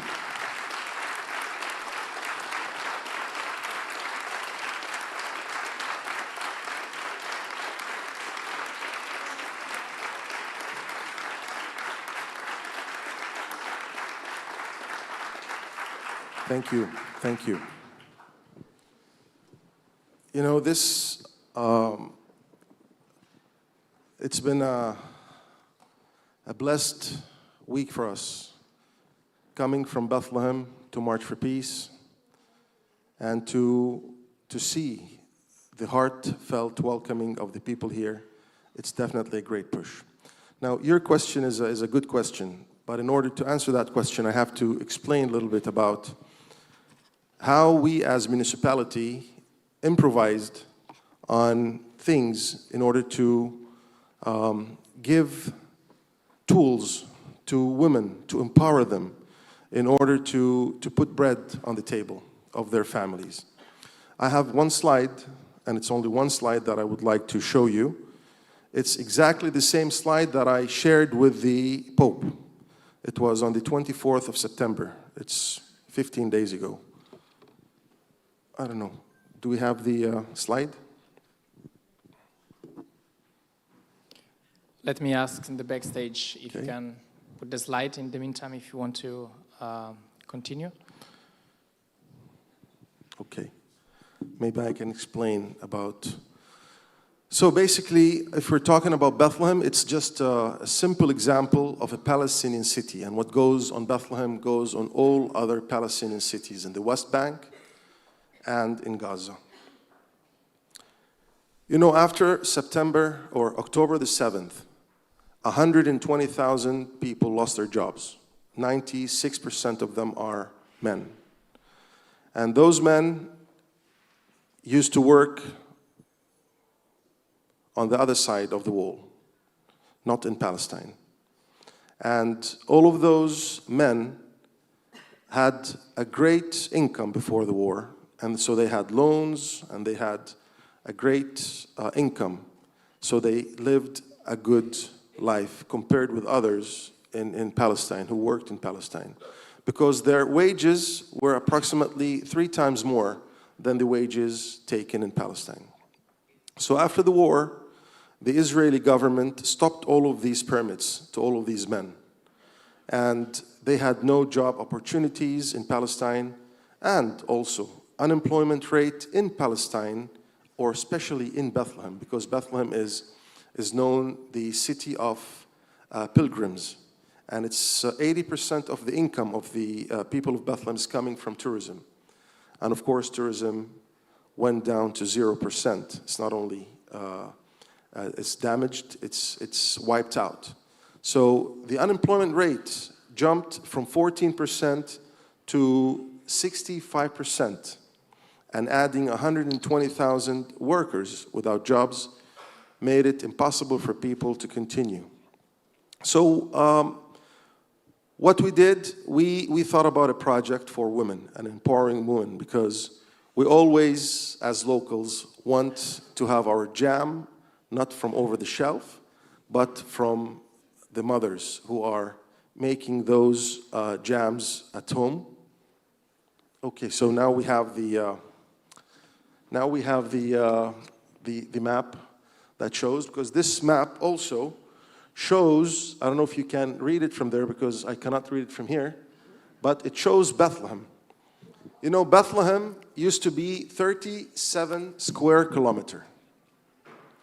Bethlehem after the war, or Bethlehem after the occupation, is only 7.3 kilometers square. We have lost approximately 30 kilometers.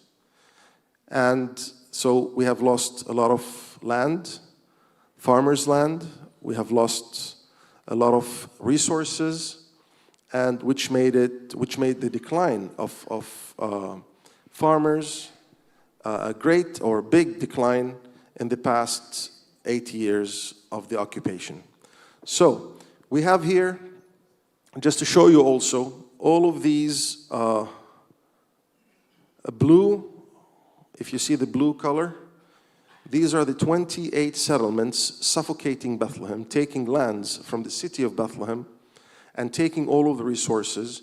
And these settlements, the population on these settlements, or these settlements, is 180,000 people.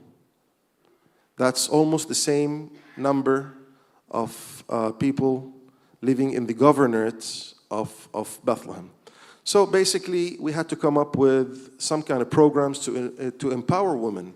Because women, if you look at our universities, approximately 68% of the students are females. But unfortunately, that does not convert into businesses and jobs for women after they finish school. I think it's kind of a cultural thing. You know, women, they do need to be educated, but after they finish their education, they get married, and then they have the best job, which I believe also it's the best job, is to raise up the kids. But we needed to actually do something different. And we used to have a market in the city of Bethlehem, a market that we did once every 3 months, and we would invite those mothers and sisters and daughters to showcase and to present their production.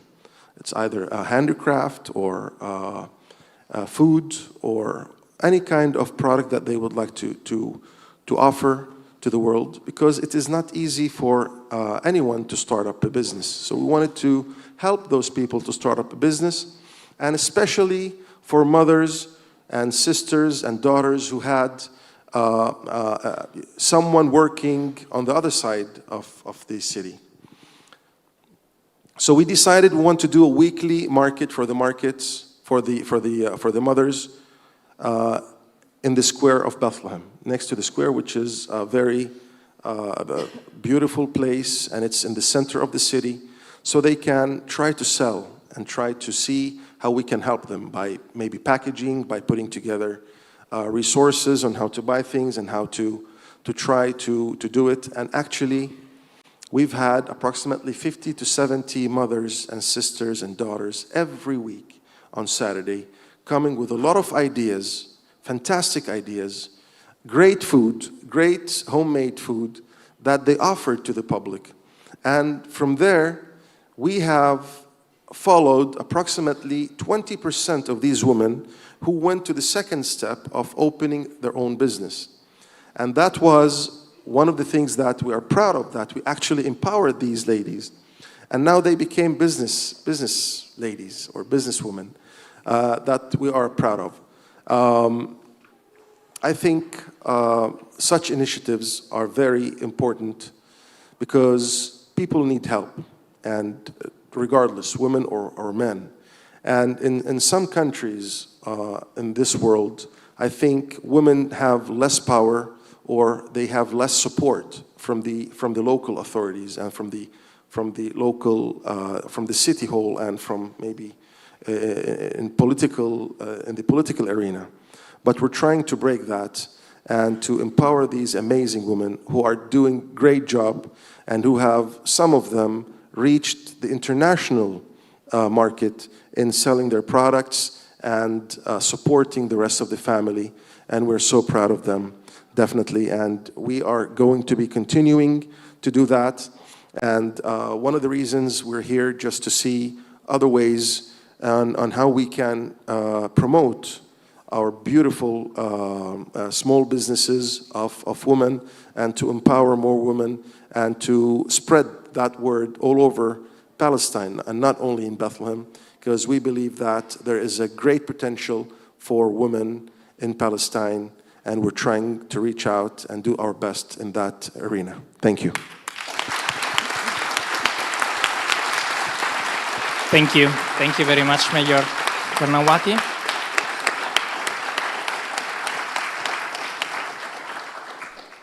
Thanks for your efforts. I think that it's clear that the Milan Pact community is with you and with the citizens of Bethlehem. And indeed, this work is a very important piece of work within the social and economic equity in the Milan Pact framework for action. So thanks for accomplishing this.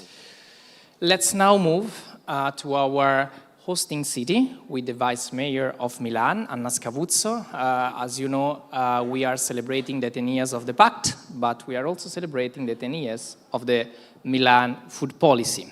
So could you briefly tell us what is the process that led to the launch of the food policy of Milan and how this has evolved in recent years? Thanks. Thank you. Thank you, Filippo, but also thanks to the mayors that introduced us in this new era of networking between cities, a deep cooperation, and a deep attitude to face together challenges of this complex world, letting no one behind.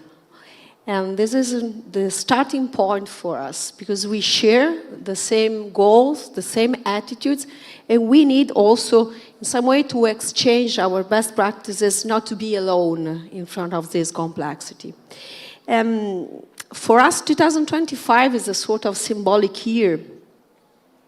And as Filippo mentioned, Milan now in 2025 underlined the importance of 10 years since the launch of the Milan Urban Food Policy Pact.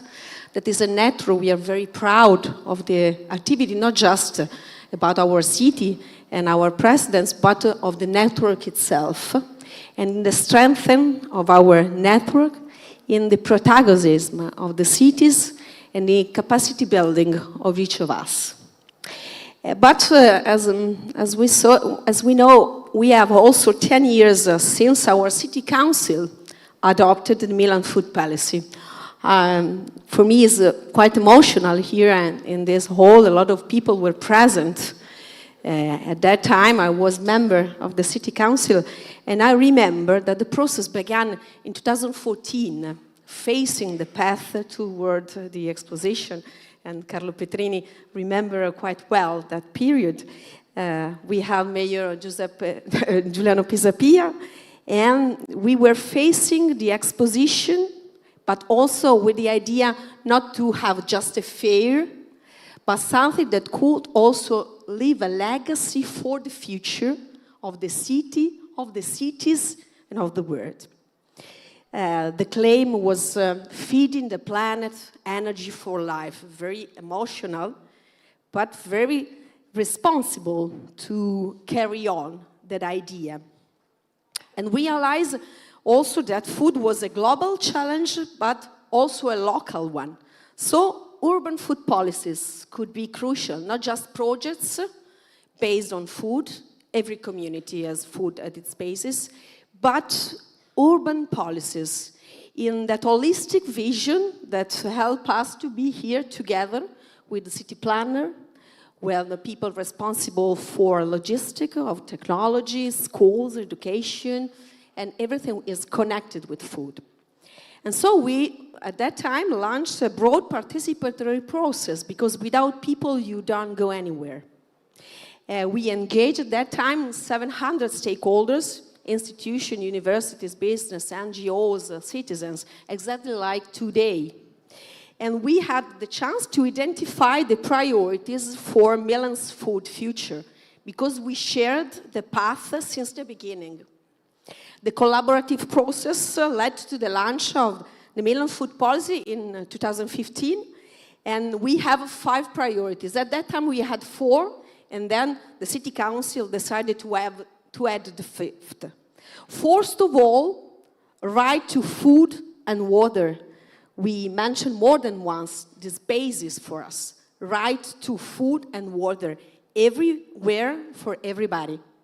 Ensuring healthy and sustainable diets for all is the way we underline this importance, but rights to food and water is directly. Supporting sustainable food production, and everything is connected with supply chain. Promoting food education and awareness.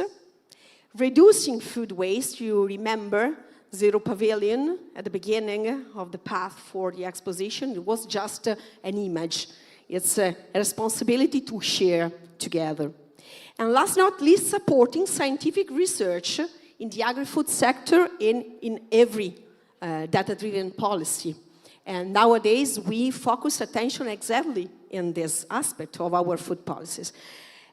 So over the past decade, the policy has evolved, and I think that Filippo can understand easily what is the effort to go from vision to action, everyday action.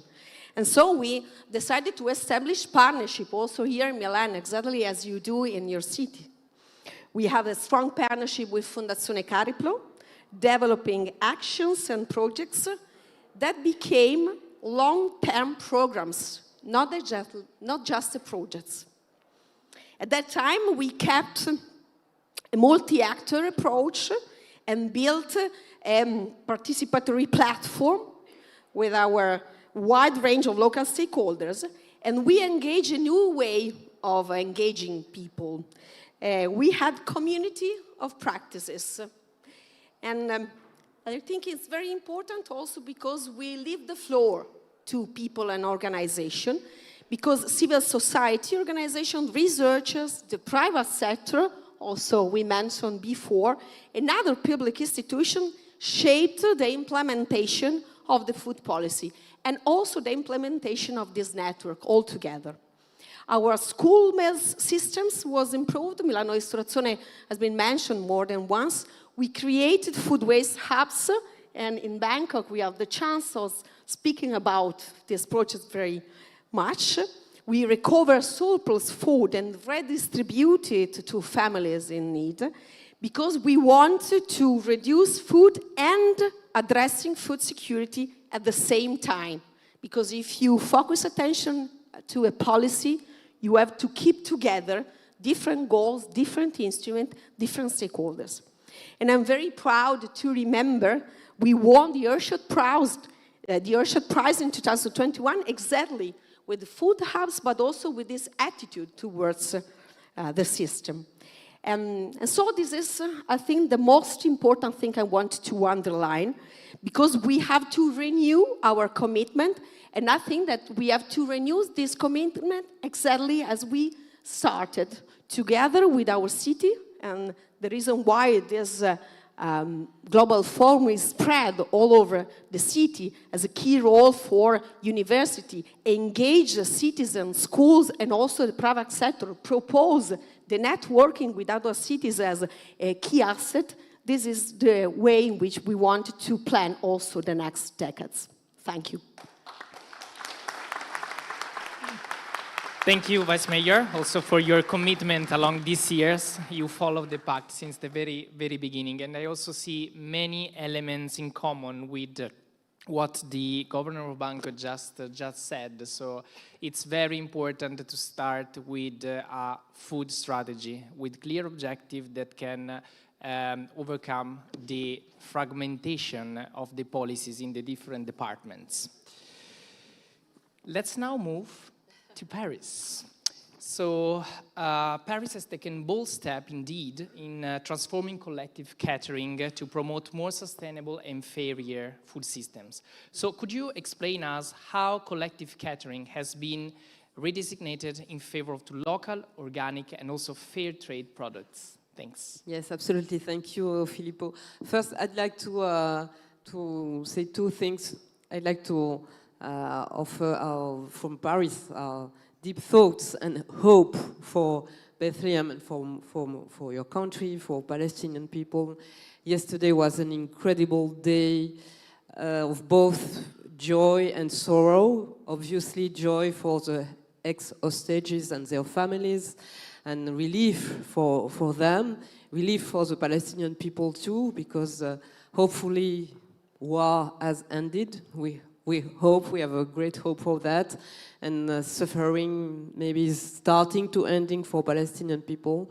But you know that, you know the Mayor of Paris, and you know that Paris has been very involved, both with Jewish people, Israeli people, and Palestinian people for many years, and we and the Mayor of Paris advocate for the two-state solution, so we hope that peace will prevail in your country. And secondly, I would like to say happy birthday to the Milan Pact for urban food. Happy birthday! 10 years. It's a great achievement. And to answer your question, Filippo, first you need to consider that the fact that for Paris, agriculture and food, our system of agriculture and food, represents 23 to 25% of our greenhouse gas emissions. So it's a matter of climate impact, and for us, a matter of social justice. You need to address the issues about agriculture and food, thinking about decrease their impact on the environment, on the climate. But we also want to address it thinking about equal access and large access for the population to sustainable food. So we could have said, okay, for our collective catering, which represents 30 million meals a year in 1,300 places, nurseries, schools, retirement homes, etc. We could have said, okay, we want organic food, sustainable food for our collective catering, and we are Paris, we have the power, the tools of Paris, and so we issue a public procurement in order to have 100% of organic food, and no matter who answered to it, no matter how vegetables and fruits are cultivated, and no matter where they are coming from. But if we do that, it's easy for us because we've got the money to purchase this type of vegetable, fruits, and meat and fish. But it would be good for our consumers in the collective catering, but no impact on the national ground, on the national soil, no impact on the decrease of the amount of greenhouse gas emissions of the agricultural sector in France and around Paris. So we decided not only to improve the quality of our collective catering, but also to participate, to support, to participate in the ecological transition of the agriculture that feeds Paris. With our collective catering, we prepare between 100 and 130,000 to 150,000 meals a day. It's 30 million a year. It's, I could say, it's peanuts compared to the fact that every day in Paris, 8 million of meals are prepared or served, whether you prepare it at home or in a restaurant, etc. But public procurement with collective catering is a very powerful tool for local collectivities, local authorities. And that's why we decided to use this tool, this lever, in order to transform the agriculture that feeds us, that provides us food for our collective catering. And we didn't want to do it alone. We wanted to do it with other collectivities. And we wanted to improve the supply chain, the local supply chain. And when I say local, I mean 250 kilometers around Paris. That's the reason why we created a collective territorial association named Agri-Parisienne with 8 other local authorities. So there is Paris, there is the department of Lyon at the south of Paris, the department of Seine-Saint-Denis, and we gathered with several collectivities all along the Seine, the river Seine. So it's what we named le bassin de la Seine, so it's a Seine area, a large area, along the Seine, from Lyon, where it starts, until Le Havre, and the sea between France and Great Britain. And in all this big area, we are supporting the improvements of the supply chain of sustainable and organic agriculture, transformation, the logistic points, and the storage, etc., and the distribution to our collective catering. And more important, I wanted to build a net with reciprocity. Because we could have also said, okay, not only we want to decrease the greenhouse gas emissions coming from agriculture and food, not only we want to participate in the improvements of the supply chain of agriculture, sustainable and organic agricultural food around Paris in the Bassin de la Seine, but we want all of it for our collective catering. And so be it. No, we want reciprocity. We provide new opportunities for farmers, for organic farmers, for transformers, for logisticians. We provide, with our public procurement, new opportunities for them in order to improve our collective catering. But the fact that they invest in equipments, in trucks, trains, things, and to improve the supply chain, allows them to feed their own population, which wasn't possible before.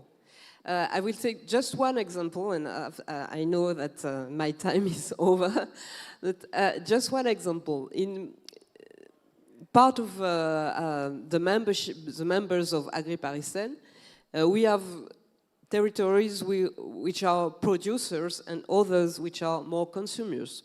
And for the territories which are producers, like Le Havre and the community around Le Havre, or Normandy, I don't know the English word for Normandy. The representatives of those areas, very often they say that before agri-Parisen, they would produce a lot of food, a lot of vegetables and fruits, and they have cattle, very big cattle, they produce meat, good meat, sustainable meat. But they had to export it because they didn't have the structures of the supply chain in order to keep it on their territories. They had to export 98% of their productions. So only 2% of their production could stay on the territory and feed their collective catering, their domestic collective catering. But with agri-Parisen and with the structure we are building for all the Bassin de la Seine, they are now able to provide good food to Paris and Saint-Denis, for example, but they are also able to provide good food to their own population. And this is a reciprocity, and this is very important because I spoke about the fact that Paris we serve 30 million meals a year, but on the scale of agri-Parisen, it's 100 million of meals a year of collective caterings. It's not a lot in front of all the meals which are produced every day on the Bassin de la Seine, but it's enough to structure and to be a game changer in the supply chain of sustainable and organic food. Thank you very much, Audrey. So I think I have nothing to add. That is crystal clear how food procurement is a very, very powerful lever that cities can manage, and the difference that cities can make while seriously managing public procurement. So thank you so much. And we will keep discussing about this also in the next days in the parallel sessions. So now let's change again region, and we go to Quelimane with the mayor, Manuel de Araujo. We know each other since, I guess, the very beginning. You are a long-standing signatory of the Milan Pact, and we know that you have been working to improve access to healthy, diversified, and local food. How is the city ensuring that these efforts reach vulnerable communities while strengthening local production, resilience, and climate change? Well, thank you very much, Filippo, and also I want to thank the Milan commune and Anna specifically for her determination in pushing us to be together in this dialogue. Congratulations also for the Milan Urban Food Policy Pact, and I want to add my voice to the solidarity that was expressed here to our brothers and sisters in Palestine and also in Israel for pushing for peace. Well, the story I'm bringing to this forum is a story which many cities from the Global South may resonate with, from Brazil to South Africa, but also from Asia, from what I heard here. In 2011, the former mayor of Quelimane City, he was sacked on corruption charges. It's happened in many countries. And a group of clergymen and of young people approached me to run for the position of a mayor. And I was trying to understand why would I take that risk when my life was somehow comfortable.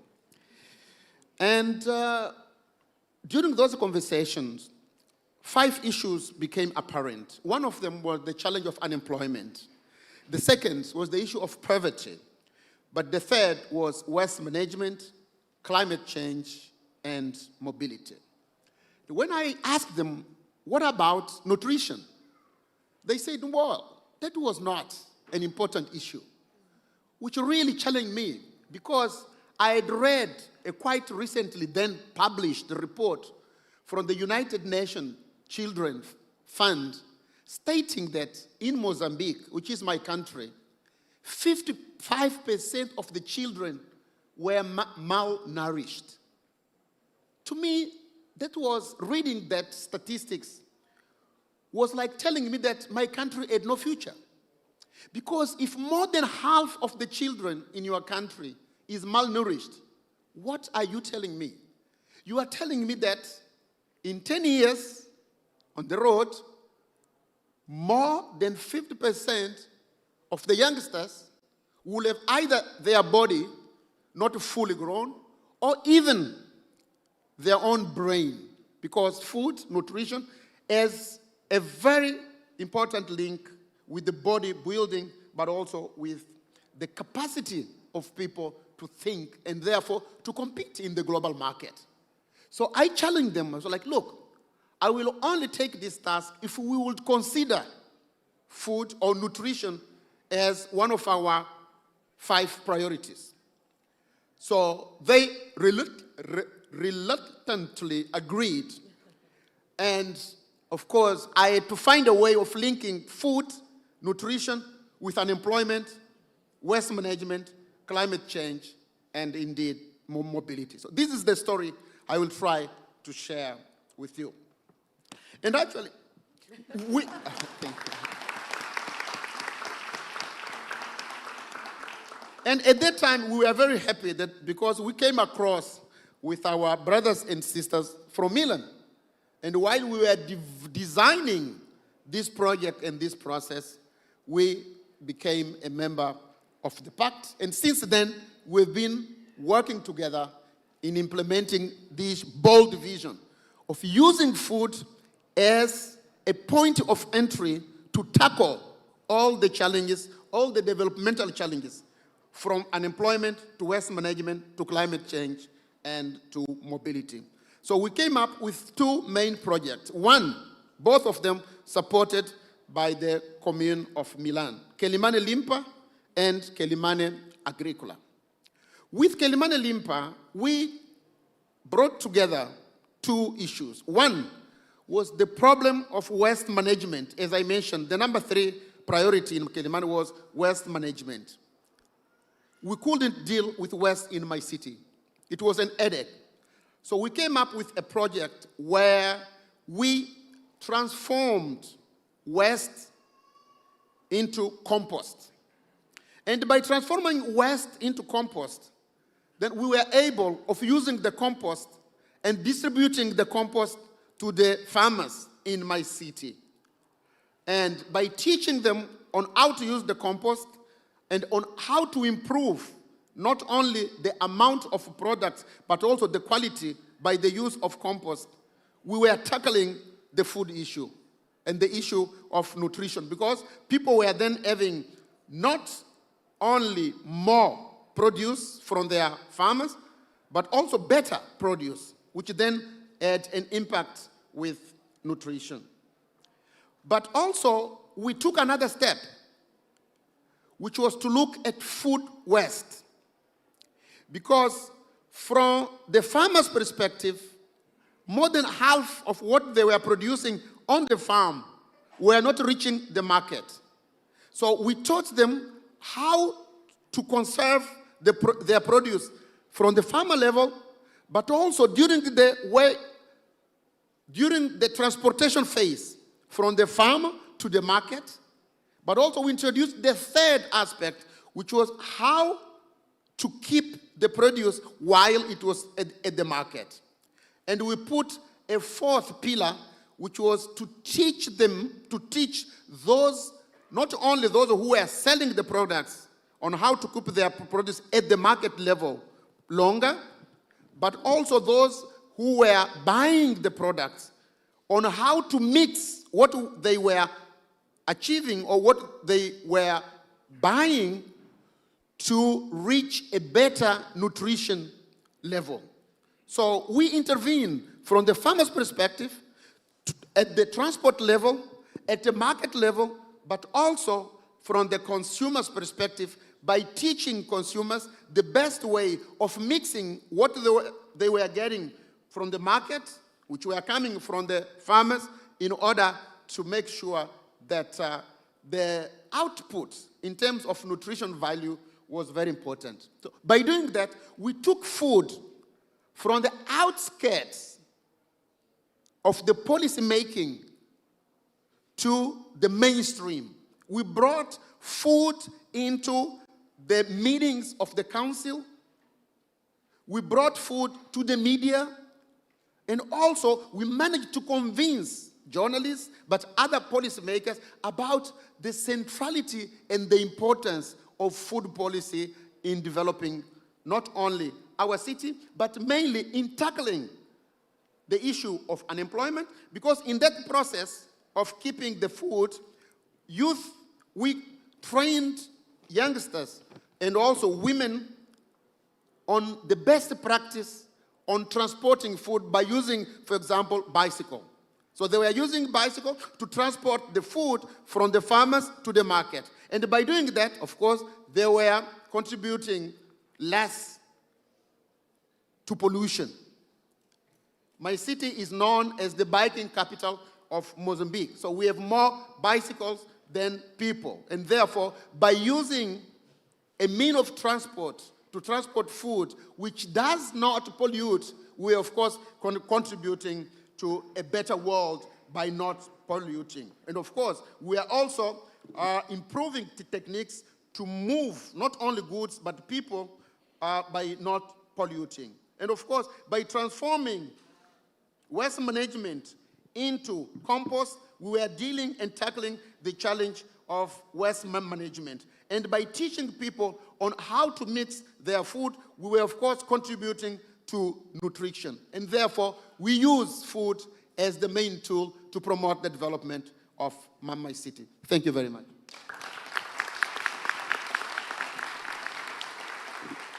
Thank you. Thank you very much for your commitment and also for your passion, which is very, very evident.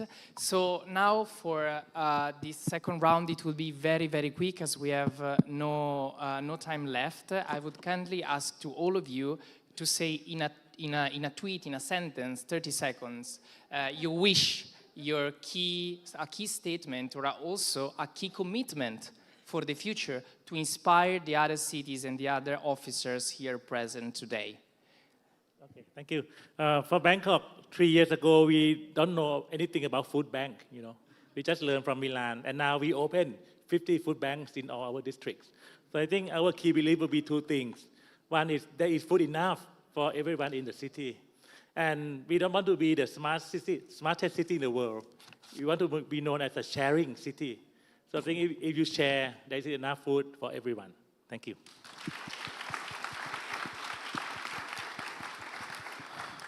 I think the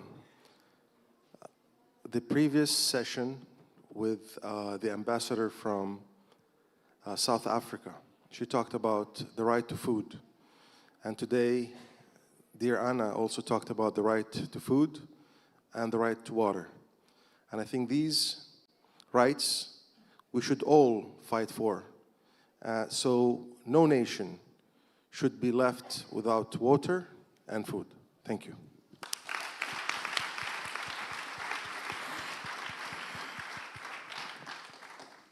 We can underline the importance of cities for peace, and I think that we can start from this diplomacy for the cities with urban diplomacy.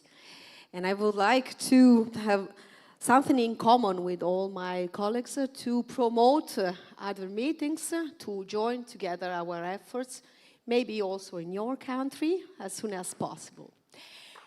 And in the next session, we have also the chance to host some mayors from Ukraine, from other cities all over the world that are in war. And I think that this effort will be shared from the entire network. So thank you very much for the efforts of the mayors that will come here in the next days. And just focusing attention on Milan, I would like to underline another legacy we have here. We have spoken about Milan Urban Food Policy Pact as one of the most important legacy of the exposition of mind. Marina Brambilla, the Rector, has underlined the importance of this site for university and research.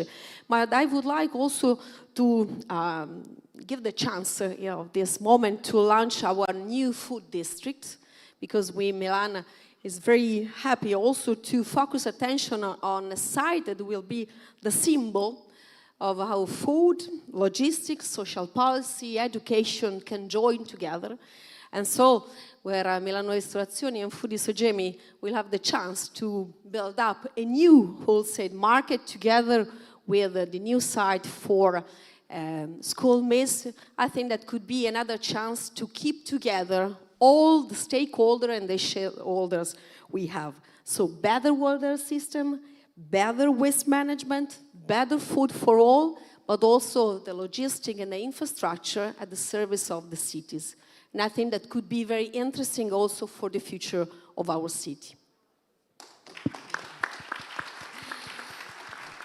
So very shortly, very quickly, our goal in Paris is, as I said, to decrease our greenhouse gas emissions, including from agriculture and food, to make sustainable food affordable for everyone in Paris, no matter your incomes, and to higher the incomes of the farmers, which is a very important part of our work.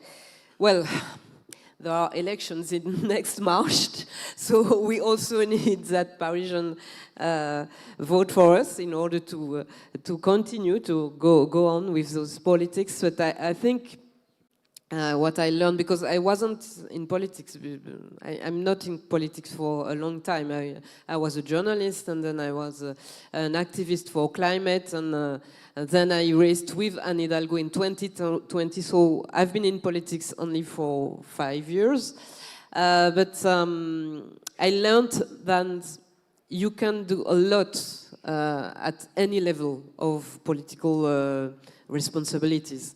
All of us can do a lot with public procurement, with implications, with commitments, and with a political will.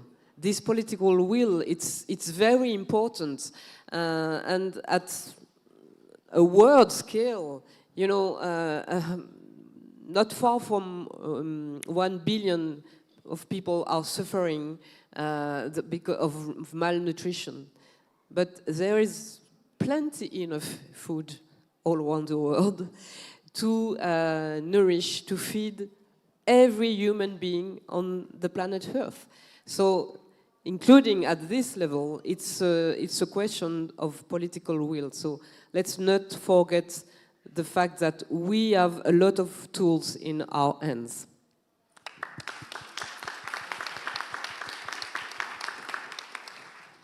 Well, I think I got very inspired from what my two sisters from South Africa said here, the professor and Ambassador Nosipho, when they stated that most of the time cities don't realize the power they have over food. I think that's very important. The power is there, but if you are not conscious about it, you may not use it for what you could be doing. Therefore, based on that, I think that we must state over and over again that food is a powerful yet invisible developmental tool. And therefore, we need to learn to visualize it and to use it. And just to finalize, I wanted also to say that there will be no sustainable peace without food. Thank you very much. Thank you. Thank you very much to all our speakers for your inspiring and concrete examples. And let's carry this energy forward as we continue to exchange together in this forum. Thank you very much.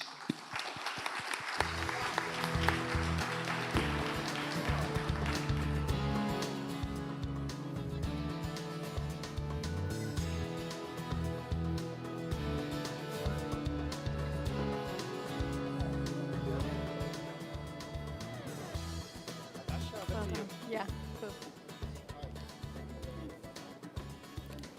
Excellent.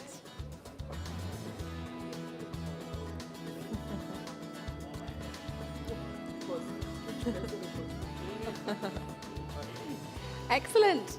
Thank you very much to all of our speakers and the panel there for sharing their inspiring stories and for this enlightening exchange. And we're now moving towards the end of this opening plenary session, but before we move to there, we would like to welcome back one familiar face, which is Milan's Vice Mayor, Anna Scavuzzo, who you've just heard from.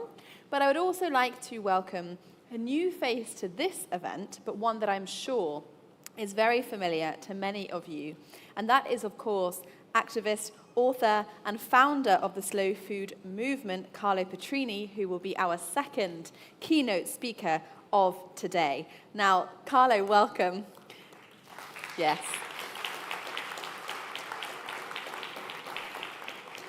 Carlo has been a driving force of the work with the Pact also since day one, contributed to in many ways, not least of which the closing. Would you like to take a seat, Carlo? Yes. I understand you did the closing ceremony in Rio de Janeiro and left quite the impression. I'm sure it will be the same today. Carlo will speak in Italian, so just to say, if you need a headset, and I pass you the floor, and I'll turn myself off. Thank you.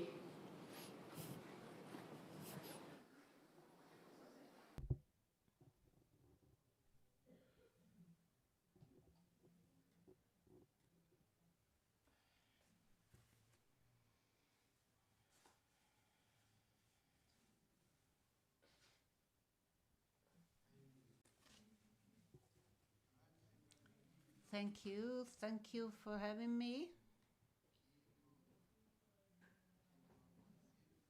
I'll ask you to be a bit patient. I'm sorry, I'm not speaking English, but this is a way to justify translation expenses and some biodiversity. 10 years ago, I was there when this forum came to life, and only a few of us were actually aware that the development of this reality would be so lively and widespread. Those years, people were convinced that we needed to realize the importance of food because it was an important component of urban policies. But what happened over the years? This forum has actually become so important and authoritative for some that in some respects is bigger than the relevance of governments. This forum has actually been able to develop experiences, exchanges, sharing of initiatives and knowledge, and generate a flow of positivity in our territories that no government policy has been able to realize. So you must be very proud of this and be fully aware that you have actually followed the right road, but there's still a long road ahead of us. These years, the most significant aspect of your community has been the fact of conceiving and understanding how food actually matches a multi-level and disciplinary approach to social, cultural, and political life. I mean, food is a concept in itself that is not limited to the products we cultivate, but rather becomes an element of identity. Not only that, it's also an element of identity that is created through this exchange, because each one of us represents and is testimony to his or her own food legacy from your own country. But of course, this is a result of exchanges and sharing, and this is incredible. We create our own identity through this exchange. It's like language, and this forum has realized that, and this is actually clear and visible. You can feel it in the declarations, in the words of the mayors in the panel. You can feel it that you all are enriched by this community experience. You overcome your national barriers and find a new strength to be creative in your own country when you are back. And it is wonderful. And you have really been able to realize it with a very special example, the example of school meals this is exceptional, and this is where you actually experiment the future of humanity. You touched on a very decisive point, and not only there. You have realized and have become aware, we heard that from the French delegate, that the relationship between cities and agricultural production and urban consumption is strictly connected, and this connection can actually bring about a virtuous vision for a less destructive impact on the environment, and at the same time foster dialogue among the different parties. Our farmers are not something else. They are part of the city. Together with the city, they are living protagonists in the design of your cities. Thanks to this forum, you have understood that agriculture must be close to the city. The question of proximity, because it's not a question of food coming to the city from we don't know where.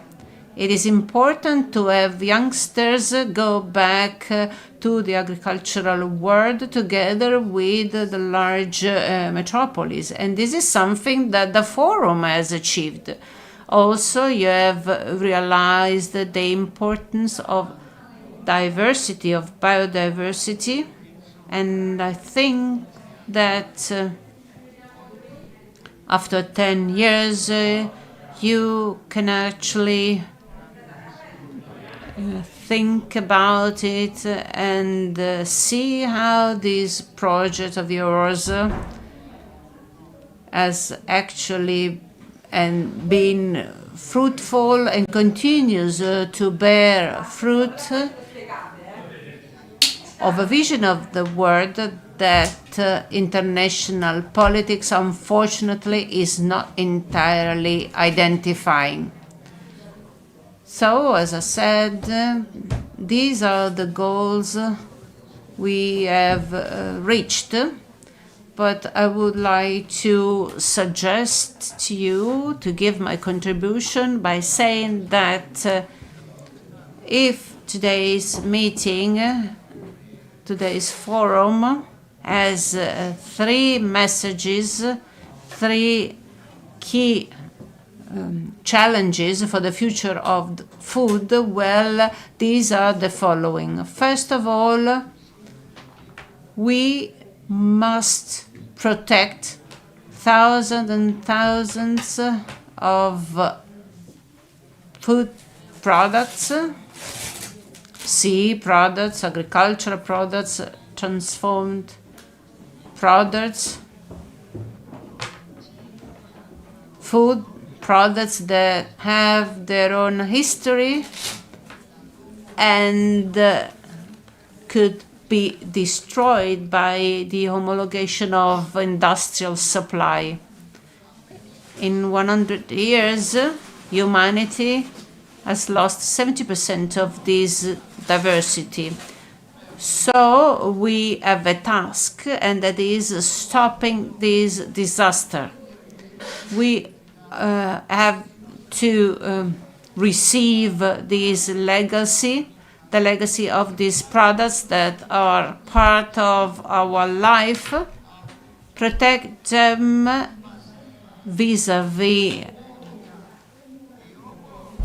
a food industry that homologates production. So these products should represent the new economy. These products are not a symbol of nostalgia, but rather they are the most innovative thing we can have today. Defending local products is the most innovative and modern thing we can conceive today. This distinction, this fight between innovation and tradition is meaningless. Tradition and innovation are not one against the other. Tradition and innovation have a strict relationship, dialogic relationship. That's why, more often than not, the best innovation we can have is a successful tradition, and the successful tradition that you can support defending these products from the elderly, the products of our farmers that are threatened by this massive industrial production. Well, that's an extraordinary innovation process, and this is where the new economy actually starts from. And we must be aware that this transition will obviously be painful. It's going to be a very difficult transition. We must be ready for that, because this reality whereby we have many cities that bring together well-nourished people with malnourished people. And so this kind of situation arises. For the malnourished, well, we have wealthy people in the industry dealing with that, whereas the local farmers with a good income provide their production to the wealthy. So wealthy farmers serve the poor, and the poor farmers serve the rich. No, that's not right. The right to quality food is a right for everyone. I mean, lower quality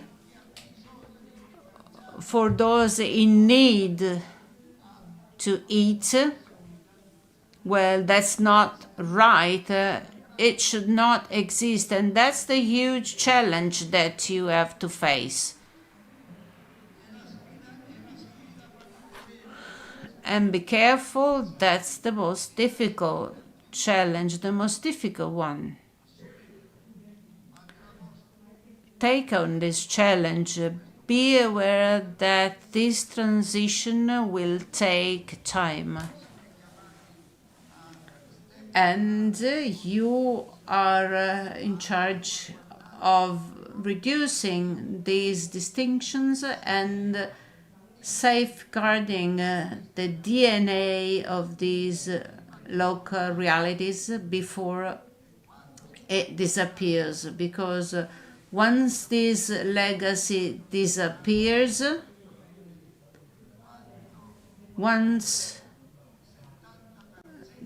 that 70% becomes 100%, there's nothing to do, no forum can save us. So the first goal is safeguarding our heritage.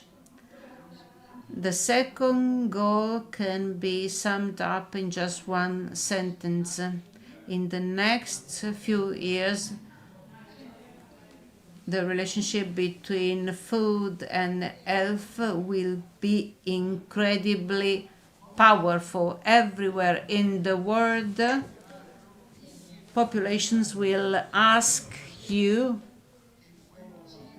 to be sure that food is also medicine.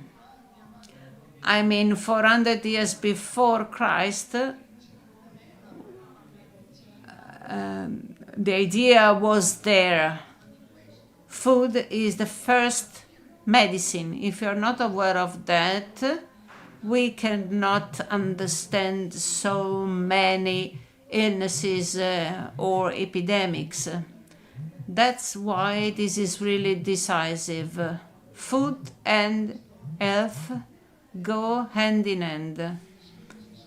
At one time in history, the two have diverged. On the one side, health has become increasingly specific, specialistic, and on the other, food has become something playful. There's no television in the world. If you turn it on, even after midnight, where you see someone with a pan and talking about food and recipes and cooking, but that's not the real culture of food.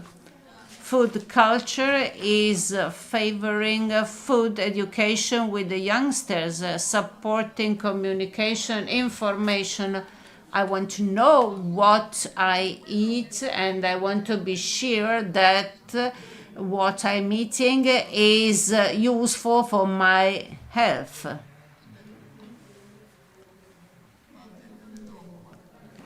Wait at the end. So you might tell me, well, food and health, that's a typical government goal, and yet I must tell you that once again you'll have to realize that this is the biggest challenge for you for the years ahead. Your citizens asking you if the food is safe for their health. And you must be aware that local production in some cases is good, in others should be limited. So you have to understand that food is not a commodity, food is life. And if food is life, life must be healthy. Life that gives pleasure, also pleasure. So I'm not denying the importance of pleasure. And as an aside, I can tell you that in my life, I've become friend with a Pope. I'm an agnostic, and yet I met Pope Francis and we became friends. And one day, talking about pleasure, I told him, well, the Catholics do have some problems about the question of pleasure. Well, and the answer was no. If so, we were wrong, because pleasure is like spirituality. It's not a question of, it must not be empty or vulgar. It must be right, because it's everyone's right. And then he added, Pope Francis added, that he was thankful to the Lord for for attaching pleasure to the only two functions that guarantee humanity to continue, i.e., eating and making love. Anyone has pleasure while working? Well, of course, that's something sick. Eating and making love. So let's use moderate pleasure to overcome the obstacles. Let's use the moderate pleasure of food, you local politicians, to strengthen the empathy with people. No one has ever changed the world with sadness. Only joy can change the world. Food must be joy, and our health also needs this dimension. Food and health is going to be an essential frontier that you'll have to face. And why is it so? Because you have hospitals in your cities, and this is where you have to check if food is healthy or not. Check what they serve in your hospitals, if they buy food from the local producers, if the different diseases react to different kinds of products. This is the strong point. Otherwise, we are the victims of a commodity-centered logic. But food is not a commodity. Voltaire. Third and last element, it has already been said, but I want to strengthen this even more. Food must be a tool of peace. It really must be a tool of peace. And you, who in your big cities have seen the growth of different realities of cuisines, you understand the difference between the various communities. You need to be aware that as soon as a new community comes into the city bringing a certain type of food, this community will generate the change also of the history of your food. So it is a relationship of being together, of exchanging, of peace. It is a crime to have seen for 2 years the death of these children used as an element of war.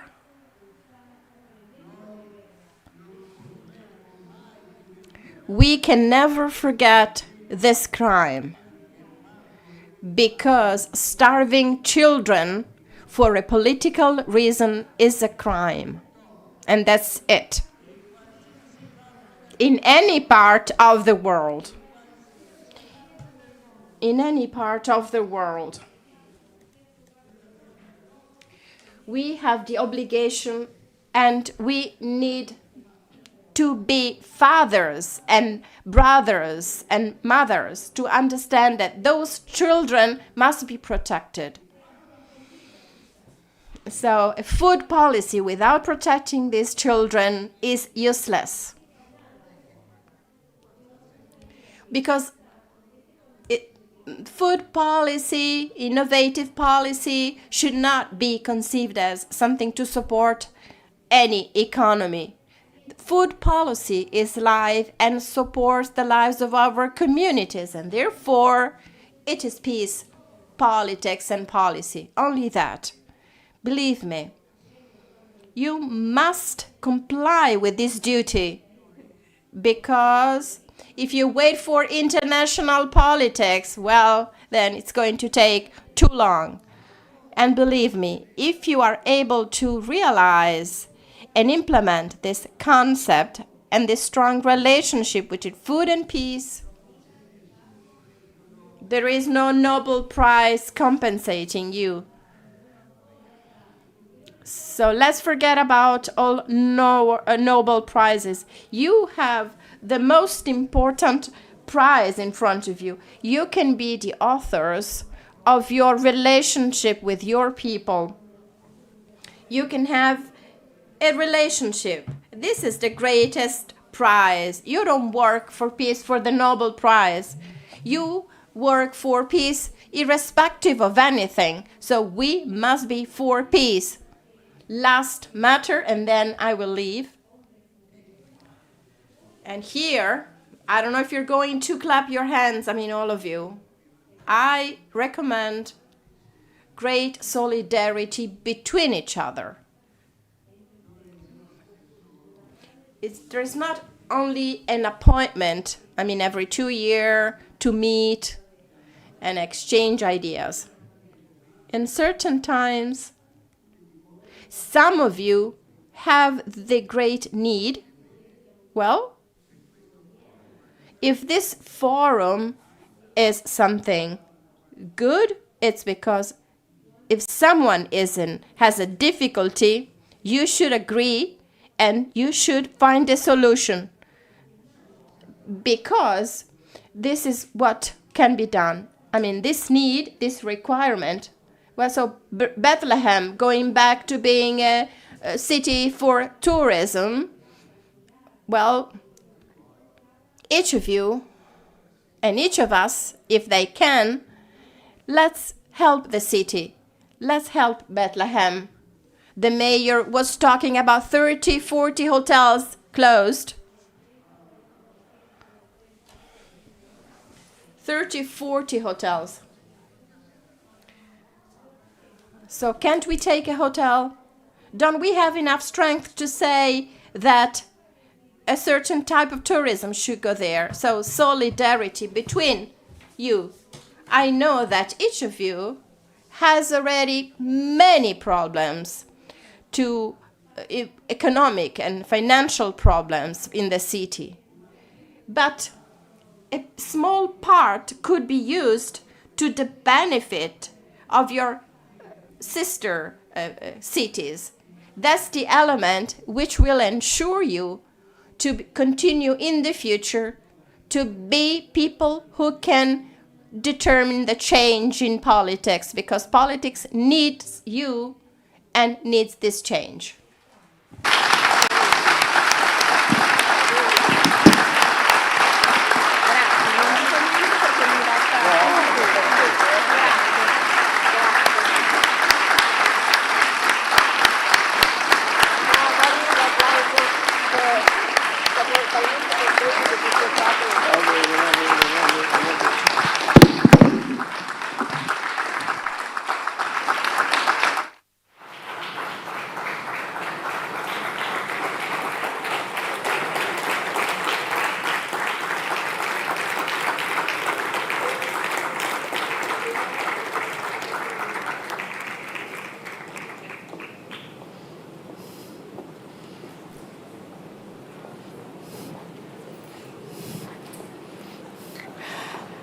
Thank you so much for this, Carlo. I don't know how to follow this, but for these inspiring words and that very powerful message there at the end about food as a tool for peace.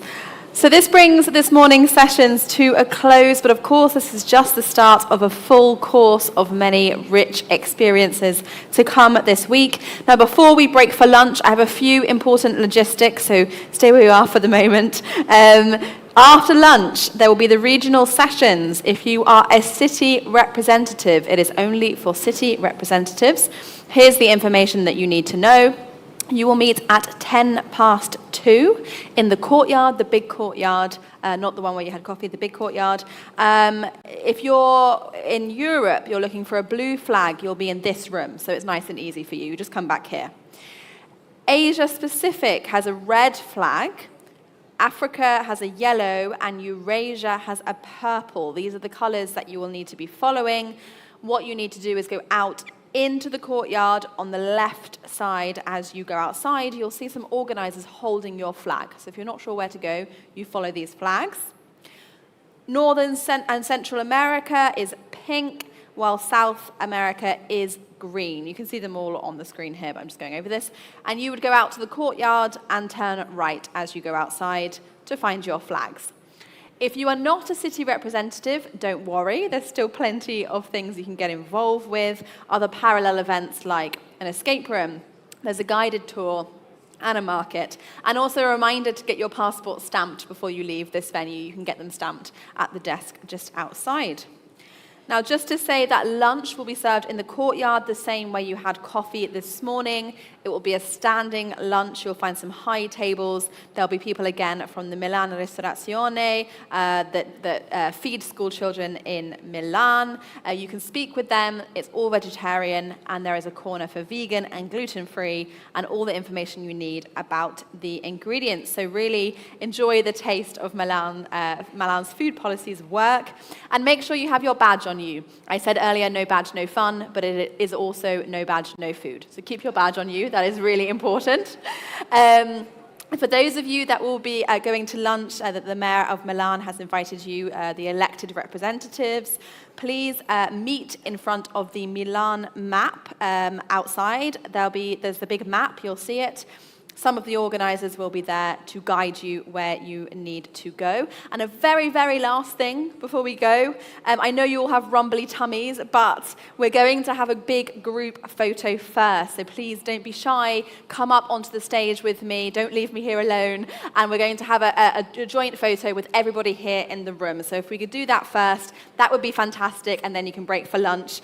So come join me up here. That's all from me. And I hope you have a fantastic rest of your day. Thank you very much.